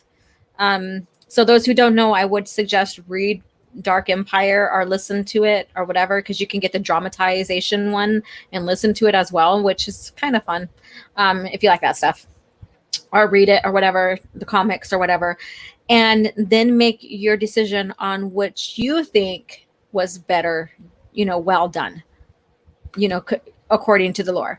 It's funny, OG, my best friend, hates Palpatine back in Dark Empire, but was okay. That's the thing. In Rise of Skywalker, that's the thing, because when anti-EU people, anti-lore, George Lucas lore, EU lore, they try to use that against, like, as a argument. Well, George never wanted him back, and here we have Palpatine come back, and blah blah blah blah, going on and on and on about that. And then when we get the Rise of Skywalker, oh, that was brilliant. Yeah, and they do the same with Boba Fett. They keep bashing the EU because Boba Fett survived and that's stupid. But as soon as Boba Fett was rumored to be in the Mandalorian, they're like, oh, it's so cool, and now the EU fans should be happy because Boba Fett is returning. Yeah. It's like, It's like, what? It's like, I don't know. But anyways, I mean, so the thing is with the Mandalorian, and I'll probably keep an eye on it because I did watch when it first came out of curiosity, because I compare and contrast, and I just want to see where they're going to take the Mandalorians in this new lore. When you see the Mandalorian himself and you look at his story, it's very, very similar to Jango Fett's story before he becomes the model of the clones. yeah, and it creates a heck of a lot of continuity problems because if all you need to do is spray back the spray on someone to heal a mortal injury, where was that during the OT and the sequel trilogy?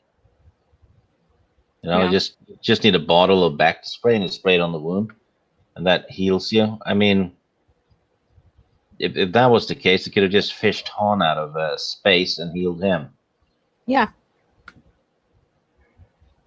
Yep.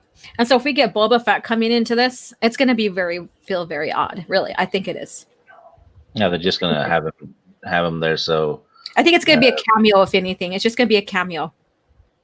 now they're gonna kill him off by having the Mandalorian kill him or something. I wouldn't doubt it. They've done other things to the legacy characters. I mean, and so Matthew, I mean, nobody can be that stupid. She is in a video where George said she is handing. Oh yeah, they're talking about Leia or not Leia. Geez, KK saying that there was nothing, and then George telling her that. So there's that conversation going on in there about KK. They had no source material, yet the guy who wrote the script for Rise of Skywalker is sitting there next to the Thrawn trilogy in that interview. They're on the desk Yeah. while he's writing the script. I mean, come on. Mm-hmm. Yeah. Let's see here. Oh, we have Mr. Albunos back in here. I'm back. Give me some more coffee in this chat. Well, cheers to you, sir. Thank you for coming back. I Good to hope see you're you doing again, well. Abu. It's really Huh? good to see Abu. It's good to see Abu in the chat. He's a Yes. good man. Yes, he is. All right, Ivan, have a good one. We'll see you, catch you next Thursday for coffee chat. And you guys keep an eye out for my lore videos as well. You know, I do have the part 2 coming out of the feminine hero regarding Leia. And before we move on, I'm going to add this.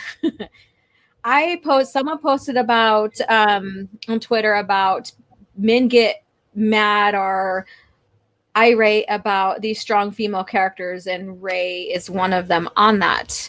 And so I posted something with Mara and something with Leia saying that everybody was fine with well-written characters. Basically, I'm paraphrasing right now.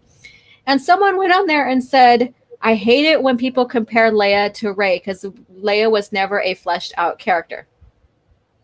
And Rey was. And I was like, Leia has a hero's journey of herself. We see her evolve from this stiff political person learning how to love and be a hero herself. Yeah, I mean, if Leia wasn't fleshed out, I mean, who the hell is? Right?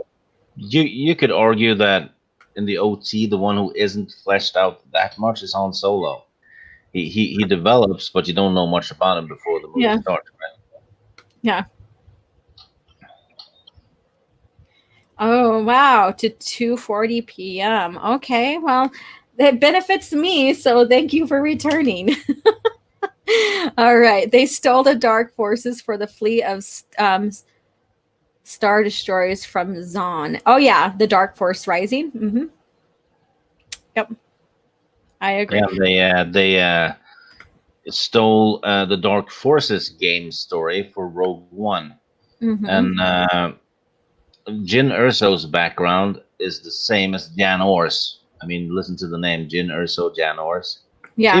She even has the same outfit, and the droid is similar. And Jyn Erso was an Asian, and Disney whitewashed her Yeah. literally and called her Jyn Erso. So Jan Or's whitewashed Jyn Erso. That's how Yeah. it went. And then they claim the fans are racist for not liking Rose Tico. Yet Disney basically white-faced an Asian. Yeah, true. I mean, I'm not going to dispute that. That's exactly what happened. So, and Kyle Katarn, yes, was an ex-stormtrooper. So there we go. Like when we have Finn kind of mirroring that, but this character is black. So, yep. Finn.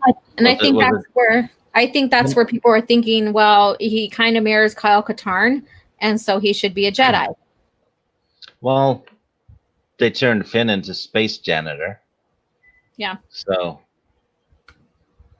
that's not Katarn. Yep. I know.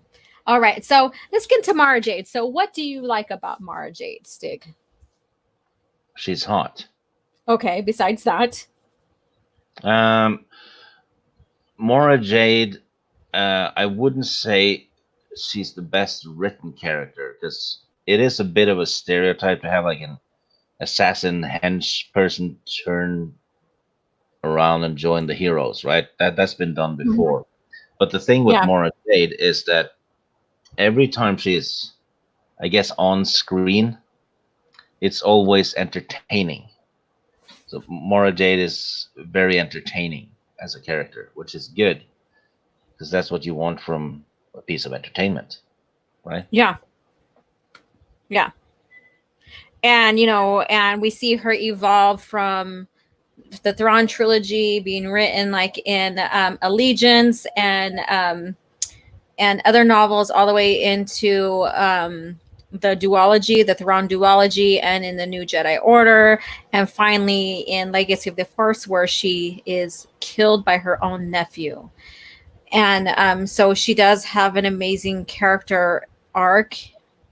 Um, so after we get past the marriage with Luke Skywalker, we start to see her evolve even more, and and becoming a mom and stuff like that, and really, creating, the next generation for Luke Skywalker, really. And we have Ben Skywalker, which I wish we could get fleshed out more. And I think sort of Jedi would have begun that, for even though it's not about Ben Skywalker, it would start fleshing him out because he's one of the grandchildren left. Yeah, and And after he's married to Mara Jade, Luke's hair starts turning gray as well, which is what women do to a oh my guy. God, you're gonna go there. But Mara Jade in the '90s had her own video game. Yes. It's called Mysteries of the Sith. Mm-hmm. Where's Ray's video game or Rose Tico's video game? There's nothing. Mara Jade had her own video game and people loved it. Mm-hmm. Yep. So here, this article I pulled up is basically Shannon McRiddle, Randall, not Riddle, McRandall. She was basically the model for Mara Jade, and I hope I can bring her on one day for an interview on my channel. I would love to do that. So I pulled up this article I shared last week. In regards again of strong female characters, which has been the debate, and Filoni even put down the fandom, saying that the fandom didn't, got mad because there were strong female leads that they're creating through Disney Star Wars, which was stupid. Really, that was an idiot move of Filoni to even say, if he really truly is the apprentice of George and knew that there was plenty of well-rounded female characters in the entire lore, and that includes the movies. So Disney puts characters. Well, they're not even characters. They put females into their stories, right? And their only purpose is to be there and be female. That's it. Yeah. You know what else that uses that same logic and tactic What's that? in writing? What? The porn industry. Because those characters aren't fleshed out at all. They're in it to be female. And that's the only purpose, right? Yeah. So they have the same creativity as people who make porn movies. Oh Lord, comparing Disney, Star Wars, or Disney to porn. It's true though. I mean, yeah, we have a strong female character in this porn movie because we made a twist because she's the plumber. Yeah.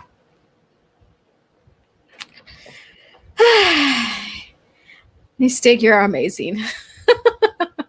All right, let's get into this. So Shannon McRandall interview, Mara Jade, Star Wars. Although model Shannon McRandall wasn't in Star Wars movies, she did portray a Star Wars character. She posed as Mara Jade, the popular expanded universe character that was introduced in Timothy Zahn's Thrawn trilogy for Decipher's popular Star Wars card game. The following interview with Shannon is an exclusive one. It premieres in English on this website after originally been published in Dutch for a Dutch Star Wars website. Okay. Can you tell us how you got the job to pose as Mara Jade, being a model? Who approached you, and why they specifically wanted you? And I swear I can read. Decipher Games came up with the idea in 1999. They got approval from George Lucas. Wow, look at that. George Lucas. They got approval by George Lucas to put Mara Jade in Star Wars card game. More So evidence. Mara Jade was always in the cards. Yes. They were doing a casting call, which is standard for finding a specific person to rep a product in a shoot, and put together a storyboard of what Mara has looked like over the years and what they were looking for. I had a contact who let me know about the casting, and I got in before anyone else. I looked a great deal like the person on the storyboard. It also helped that I lived in the same city, Norfolk, Virginia. They sent photos of me to Lucas, who gave them the final approval. Oh, they sent photos George gave final approval. Again, evidence, people, right there. Right there. He looked at them, nodded, and said, "Hot." And then so here we go. There's of course the photo buckets on there for copyright issues, whatever. But if you see, this is her and this is Mara Jade right here. So this is basically the live person, and they did that for games too. So we have game people who modeled for games for Star Wars for characters and stuff like that. So she is the model for Mara Jade. So when was your encounter with Star Wars phenomena, and what were your initial thoughts about Star Wars then? So there's the question for Shannon. If you mean after I got the job, it was this Decipher Con that year. It was full of people who knew very well who Mara was. They were very accepting, but that may have also been because Decipher gave me a great card. It kicked butt in the game. Okay, there you go. If you mean after I got the job, oh wait, okay. There is a Star Wars television series in the works that takes place between episode 3 and 4. This would be perfect setting for Mara Jade. Have you been asked for the series, and would you be willing to take on the role? I wonder if they're talking about what the underworld. Remember? Yeah, I'm pretty sure the model would be too old to play Mara in that one. Yeah, but I'm just saying they're talking about that one series. Remember, George was creating to go with 1313. Yeah, that's why they made that second tier of the canon, right? Because Underworld was being worked on, and they added the Clone Wars to that tier. Well, they made that really. They made that second tier the T canon because George got humiliated by EU fans and they called him out because of his knowledge of the EU.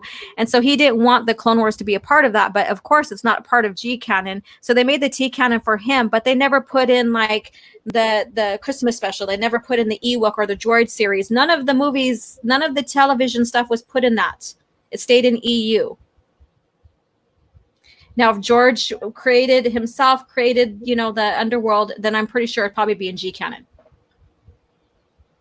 No, it was listed as T canon actually, even if when it hadn't been released yet. Okay, well, send that to me so I can see that. Not that I'm saying you're wrong or anything. I'm never wrong. Huh? I'm never wrong. Yeah, Stig. Yeah. All right, let's go on. I would love to do anything Mara. I've been told that Mara was never meant to be on film anyway, and that the series would be about characters that were not developed yet. I don't have any regular contact with Lucas. If the role is an extensive one, I am only a model with a bit of acting work in commercials. I wouldn't be the best person, but if it were small, I would love to audition for it. It may also be a factor as to how old they would portray her, and that's what you said. If they would if they do decide to use her, as you well know, Mark cannot play himself. I am nearly 40 and cannot pass for mid-20s very often. We'd have to be those characters in a very small glimpse, very fuzzy ones. We'll see where they will go with it all. She's very humble and practical. Yeah, She gets it. yeah. Exactly. So we have an image here. We have Mara Jade, Corn Horn, portrayed by the writer Michael Stackpole, Center, and Talon Carr, portrayed by Timothy Zahn right there. So we have them right here. Isn't that interesting? How, like, if you look at the art for Talon Card, Timothy Zahn made him in that image, in his own image, just like George kind of made Luke in his own image in a sense. Very interesting. Has George Lucas ever considered you for a part not necessarily as Mara in episode 2 or 3? I never met him. And so this goes on in the interview. I'm going to go ahead and share this on my on the Twitter here. Yeah, she is very humble. She talks about how she never really read Tim's first 3 novels, and stuff, but she is really into the character Mara Jade. And then so we have Mara here. Let me see.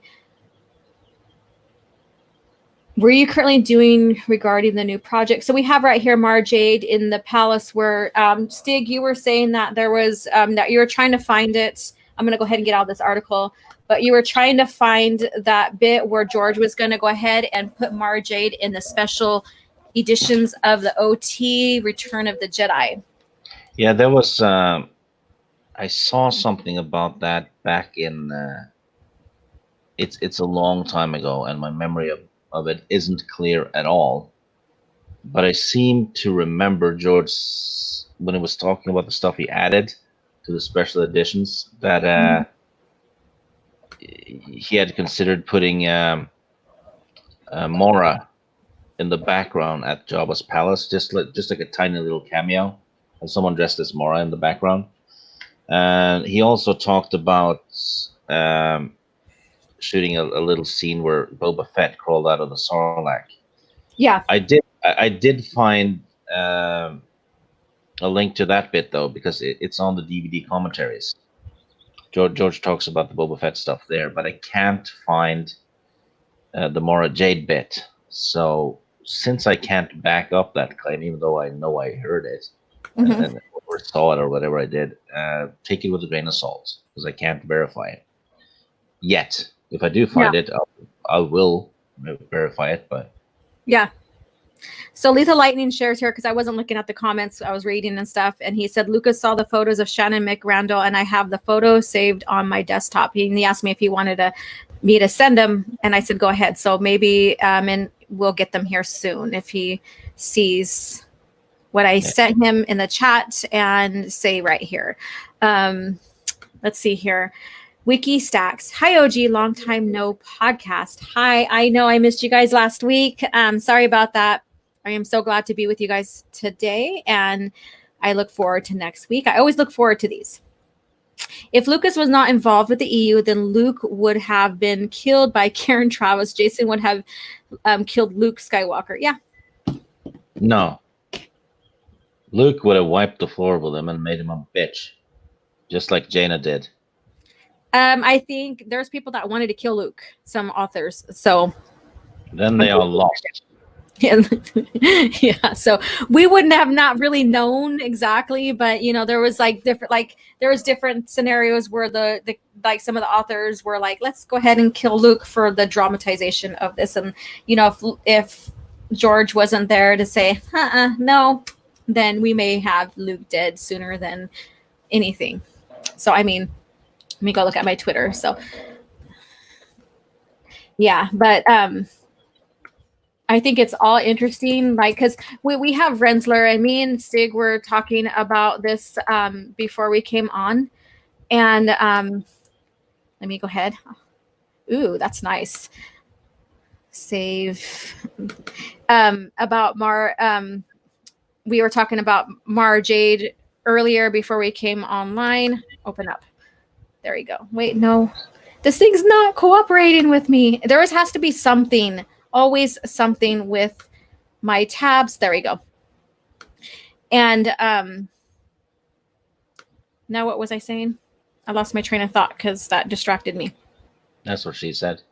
Yes, I know. That's what I get with you. It was simple. Continue to Skywalker story, not got Luke and Leia and give them the name Skywalker to a Mary Sue. Exactly.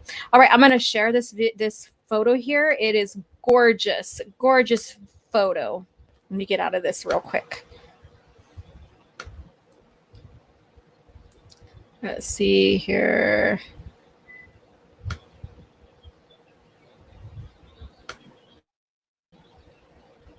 You guys see that? Well, hello there.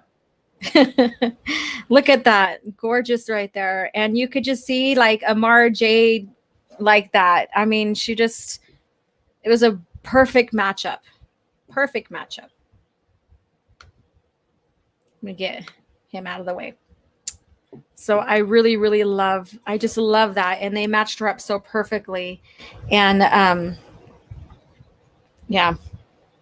So, and like I said, you know, we have Mara Jade, and Rensler was you know, basically saying that that, you know, George didn't like her look. He thought it was too cosmopolitan and not Star Warsy.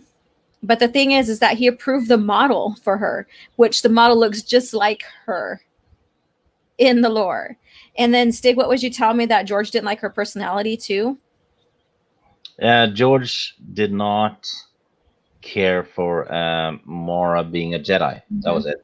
So he didn't think her personality and background lent itself to be a Jedi, which is, you know, fair enough. He's the one who gets to pick who or what the Jedi are supposed to be. Yeah. But he didn't lose his shit either, right? No, Because and he didn't stop it from happening either. No, he didn't like it, but he approved it. Yeah. So George seems to be very easygoing. Yeah. Anyone who has seen interviews with him and stuff, and interviews with people he had worked with, and I actually read a book called "Sometimes the Magic Works." It's a book on writing written by Terry Brooks. Okay. Who wrote The Phantom Menace? And there's a chapter of it on how he worked with George Lucas. He went over to Skywalker Ranch and met with George, and and in that book, Terry Brooks needed background for the Sith. Yeah, a little bit of background, and there wasn't much, but George was talking to Terry Brooks and explaining the rule of two, and I think Brooks asked, "Well, who started it?" And George said it was a Sith a long time ago, and Brooks said, "Well, so basically, he's the Bane of the Jedi." Yeah. So how about Darth Bane? So Terry Brooks came up with Darth Bane. Yeah, and that's even in the Reader's Companion as well. And I was going over there last night when regarding the Sith, and I didn't post it on Twitter, but it's great that you brought that up, because we are going to get into the Darth Bane trilogy for my lore review for the next few weeks.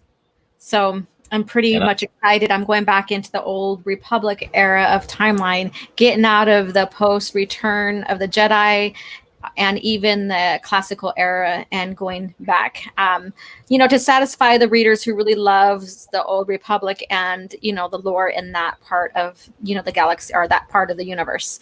So we'll be touching bases on that. So I'm excited. Yeah, I've read Darth Bane, the first one, not long ago, because I was gonna prepare myself for the book club on Ryan's channel, but I didn't get the book in time, so I couldn't be on that panel. So, but I read it anyway. Yeah. So I read book one, and I have started book two. Yes. So I might be able to contribute to your podcast about that. Well, good. So start reading now.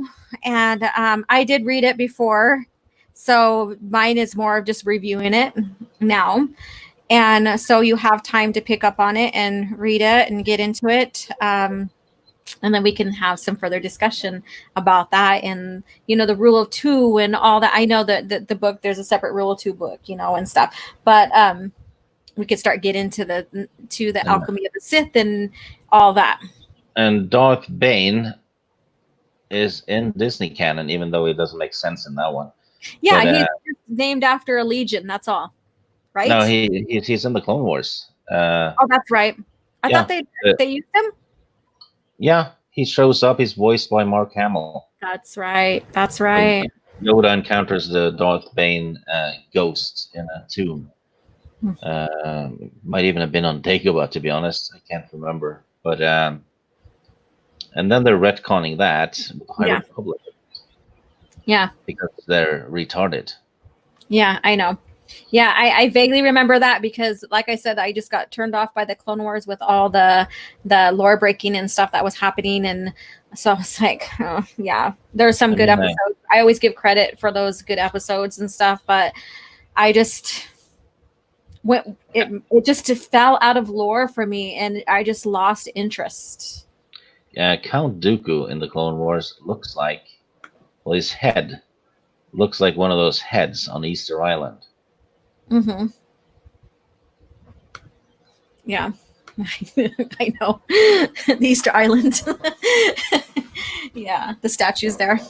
Yeah. What was it? The night at the museum when they have those guys talking in there? Was it the part 1 or part 2? Like because he was dumb for the dum dum or something like that.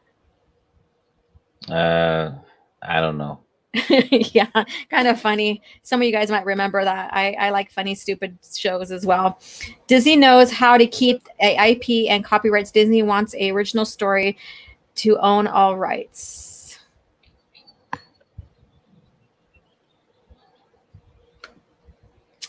Actually, Disney has been just rewriting everything, rebooting. Yeah.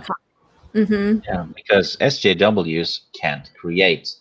In order to create something, you have to be able to dream. If you're too woke, you can't dream. That's a Stig Kenobi quote. Yeah. Yeah, Jedi Padawan Tano, I think Darth Bane appears on one of the Sith planets. Isn't it Morabon? Yeah. They Dave Filoni thought Star Wars fans wouldn't. He said Star Wars fans would confuse Korriban with Coruscant, so he changed it to Morriban. And there's no logic behind that because we have Dantooine and Tatooine. Yeah, and I mean Korriban has been a thing since the 90s. Yeah. And yeah, they don't confuse it with Coruscant. Yeah. And Matthew got it. I assume High Republic is going to throw out all KOTOR, all of Tales of Jedi, and Old Republic. They already did. They're all coined legends. They did that already. Yeah, plus KOTOR, if it takes place thousands of years ago, it won't work because according to Disney canon, they didn't have hyperspace back then. Yeah. So that's not going to work. Yeah, they're totally just like hyperspace. When you read, if you go back and just do your homework, just to compare and contrast, like I do, when you read that one, the one chapter that's been put out there through social media about High Republic, in that article, you would see that it seems like hyperspace is barely evented by the logic that is being used in that regarding hyperspace. That's what I got from it. Hyperspace is a new technology in Star Wars, according to Disney. Very new. It's only a couple of 100 years old. And the thing is that they're like, oh well, we got to save the galaxy from these collisions that had happened in hyperspace or whatever. I mean, I don't know. And so what they're doing is they're traversing our hyperspace. They're going from the core from the core to the outer rim, basically where Tatooine is. And if you look at the original lore, the hyperspace lanes and all that has already been established and taken care of, and everything has been figured out by that time frame when it comes to hyperspace travel. And so the outer rim at that time wasn't like unknown space that we see in the lore. So I don't know. That's just my thing with that. Vertical Horizons, hi, how are you doing? If they made a legend show like Clone Wars that were almost exact with the EU stories, they'd be raking in support and money. Tartakovsky's Clone Wars was great. I don't know how many of you guys have seen that, but I like it. I like Tartakovsky's animation. He's very, very different. Um, some people don't like it, some people do, but if you look at the overall story with that, it really fits well in between 2 and 3. And it goes right up to the Battle of Coruscant. It doesn't intrude into the movie whatsoever. I think that is the opening crawl for the High Republic book, but I might be wrong. When did the books do opening crawls? Don't know, but I think they said it was chapter 1. Yeah, well, no, I think someone posted an opening crawl Really? for the High Republic thing. Yeah, I think I saw someone had posted a picture of it. Okay, I'll have So to take. Jedi Padawan Tano might be correct. Yeah, you tag me in it, because my understanding that they shared chapter 1, and if it's opening crawl, then I would think it'd be a prologue, maybe. Could be.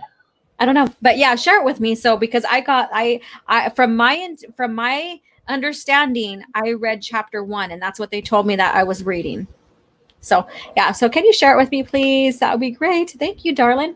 Matthew, so they want to make a medieval Star Wars, a rip off of Game of Thrones, I assume. Yeah, and we talked about that in the past. And Stig, go ahead and talk a Yeah, little bit. he's absolutely right, because when you see that blackboard they have with all the plans for the High Republic, the stuff they want to include is rival houses, and I think they also said Jedi school and dinosaurs Mm-hmm. and relic hunting and some other things. So basically, if you just think about it, it's like, yeah, they want to do Game of Thrones, they want to do Jurassic Park, they want to do Indiana Jones, and they want to do Harry Potter. That's the stuff they're ripping off. You can just see it. That's what they plan on ripping off. Yeah. They're not coming up with anything original at all. And I hear from Star Wars fans that it's the High Republic is already starting to look like Deep Space Nine. I haven't watched that, so I can't confirm. But basically, a space station in the Outer Rim, right? There. Yeah. Or maybe it was Babylon 5. I can't remember. I don't know. I have 24 people watching. So if you haven't had a chance yet when you came in, please go hit the like button and share this video on Twitter or your social media as well. That would be greatly appreciated. So Stig, I have a question for you. So what, besides Mara Jade being hot, what do you like about her? Her leather pants. No, character-wise, not clothes. Well, she has she has a very dark sense of humor, which I like. Okay. I'm a fan of stuff like that, and she also has a very strong determination and drive. If she sets her sight on something, she goes for it, right? Yeah. That's what I like. Yeah, I don't know. Mm-hmm. And you haven't read the Thrawn duology yet, the Hand of Thrawn duology, right? No. Okay. I bought it. Okay. But someone keeps pushing me to read other trilogies for her podcast, so I haven't gotten around to it yet. Yes, I know. I'm kind of pushy, aren't I? It's like it's almost like you're going, yeah. Which trilogy are you not reading now? Because I'm going to talk about that on the podcast with you, so you have 6 days to read it. Yes, you do have 6 days, so do it now. Do it. I need to put that up in my thing there, so I can say whenever I'm being bossy towards you or anybody else, I can put on there with Palpatine, do it. That would be 2 hours of Palpatine saying do it. Do it. Oh God, that now with Disney's trilogy just comes off so different now, according to Palpatine. We have quads. People riding around the quads already. All right, um, so what do you think that she's? I know you haven't read the Thrawn, Hand of Thrawn duology, but do you think that she's a good match for Luke? I'm putting you She in the be, hot seat now. now she becomes a good match for Luke. Mm-hmm. I wouldn't say she starts off as that. Well, I know, but do you think do you think overall that eventually she's a good match for him? Yeah, they both develop into being a good match for each other. Yeah. And That's you read Legacy of the Force series, right? Oh yeah, I've read I think everything from the New Jedi Order and out Okay. to the end of the EU. Mhm. But there's a lot of holes before that. Yeah. Okay. All right. And how do you think she is as a mother? Pretty good, Okay. supportive, but she's also yeah. Mhm. She didn't come off as a bad mom. She's Okay. not like not like she's a Karen or anything. Yeah. Thank God. Thank God. God. And how do you think with her force abilities and stuff? Because um, we know that Palpatine raised her as an assassin. We know that he brought her in under his clutches basically as a very young child, like I would say about 3 or 4. Um, It and that's sounds a bit like Marvel's Black Widow, who's yeah, also a redhead and dressed the same way. yeah. And so we know that she is a force sensitive, and we also have, there's also the talk about her not really necessarily being trained as a dark side user, that she was basically an assassin. So what Luke described to her as her service to the Empire was that she thought that she was doing something good, and Yeah, she that was. Palpatine didn't really train her as a dark side or a Sith. So it was more or less easier for her to transition back, I guess, into the light side if she ever went to the dark side. The more I think about it, she does sound a bit like a Black Widow ripoff. You 'Cause think so? it's almost the same background, brainwashed into thinking she does just doing the good thing, and trained from being a young girl, redhead, dressed the same way. Yeah, and Becky has a good point here. Palpatine, he was also a redhead. Yeah, yeah, those gingers are weird. They Those- never turn out. They never turn out well. they never turn out well. uh, all right, Matthew. She also thought she was special, only the only Emperor's hand. Yeah, so she always thought that she was the single one. Palpatine, basically, we seen in the PT, he played everybody, and no one knew of his plans. And that's what made him brilliant. And so even his own people in there didn't really know that they were also just a part of one portion of the Emperor's hand. Yeah, it's like well, if they don't know about each other, they can't give away information about each other either. Yeah. Exactly. And then so their missions can't be compromised, because we even seen in the lore that she had her run-ins with Vader, and that they did duel at one part each other. So, and that was in Allegiance. Did you read Allegiance yet? Allegiance. No, you didn't. And then you're like, Allegiance, what is that? No, It's which one is that? that is in the classical era. Let me see. It's around where Scoundrels is at towards. Let me see here. Let me pull it up real quick. Oh, it's the one with the stormtroopers on the cover. Yeah, exactly. Yeah, Yeah. So yeah. it's right after Scoundrels. So I was right. It's right after Yeah. Scoundrels and right before episode 5. Yeah, I almost bought it Okay. the other day, but Yeah. then I found the X-wing books I didn't have, so I bought those instead. Okay. And X-Wings is a great series as well. So I don't blame you for trying to complete your Yeah. collection. Yeah, Yeah.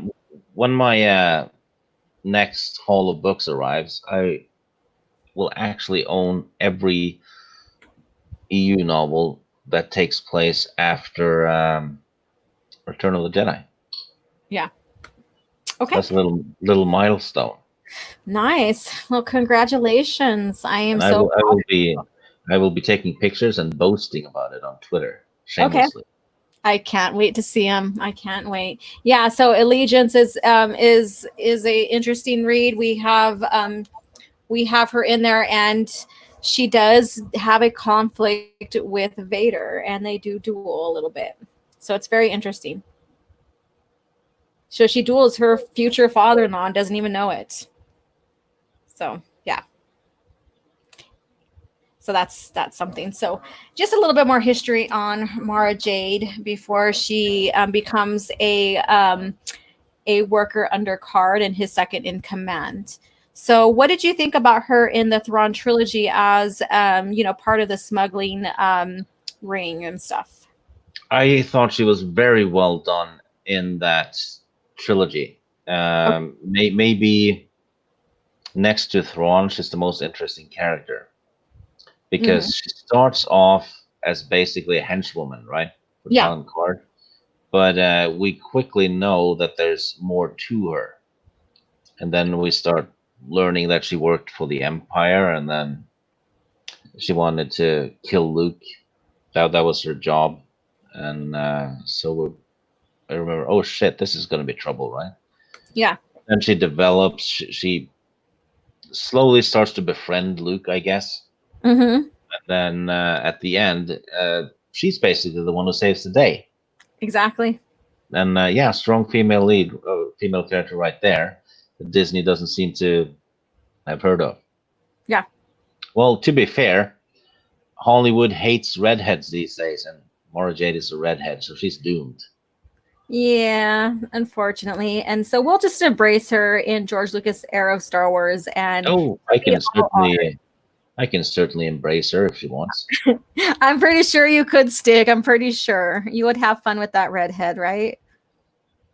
Yeah, the rest of her too, not just the head. Oh Lord, you're so crazy. So Jedi Padawan Tano, redheads are amazing. And she also says, wow, Stig, congrats. So that's basically on your EU collection. Yeah. So, all right. So we're going to start wrapping this up. We're past 11 a.m. my time, and I have life that carries on and stuff for me to do. And I didn't sleep very well last night, so I'm still kind of lagging and like I feel like I need a nap or something. I probably won't go to sleep or anything, but because I have things to do. That prequel novel had Luke and Mara meet before Heir to the Empire and work together. They didn't work together. They never met in that. Yeah, In they were in it, but they they were never met. in it, but their paths never crossed. She had a near Luke experience. Yeah, and he had a near Mara experience. And so when you read Allegiance, and one portion of this, I'm going to give the spoiler out, is that she's talking with the Emperor and he's telling her about assignment, and Vader's in their basically in their library or the resource room and stuff, and Vader is looking up Luke Skywalker because we already know that after he's trying to figure out who this destroyed the Death Star through Boba Fett in the lore, he finds out the name. So he's curious because Skywalker, Anakin Skywalker, kind of deal. So he's searching up Luke Skywalker in the records, and she goes to use the data port there, and so he doesn't fully log off, and she logs on, and she's curious to see what he was searching, and comes up with Luke Skywalker. So that's her only encounter with just the name. So a little bit of spoiler there. So, and a little bit more of expanded story on Vader's obsession of finding out who Luke is, and initially finding out that that's his son. So, very interesting. Almost like it was a fluke. It was a fluke. Laugh Out Stick sure does make the day better. Yes, he does. Why, thank you, Becky. Yes, he does. It was choices of one or something. Oh yeah, and then so they're choices of one. I think didn't their paths cross too? Oh yeah, that's right. No, it's been a while since I read that. They do work somewhat together or whatever, but they have no clue of each other in a sense of, I don't know. I'm not gonna spoil too much, but yeah, basically their paths cross are they are kind of working together for a short amount of time. It doesn't make a huge impact on the lore or on each other as well. And choices of one comes after allegiance. So yeah, but all right. So we're gonna go ahead and conclude with this coffee chat. So thank you guys in the chat for coming in. We have 22. So make sure you guys hit that like button and share this video with everyone so they can come in and just listen to us just gab about the original lore and have fun with it and talk about, Mara Jade and Boba Fett and all that. So Stig, go ahead and tell us where we can find you. You won't find me. I'll find you.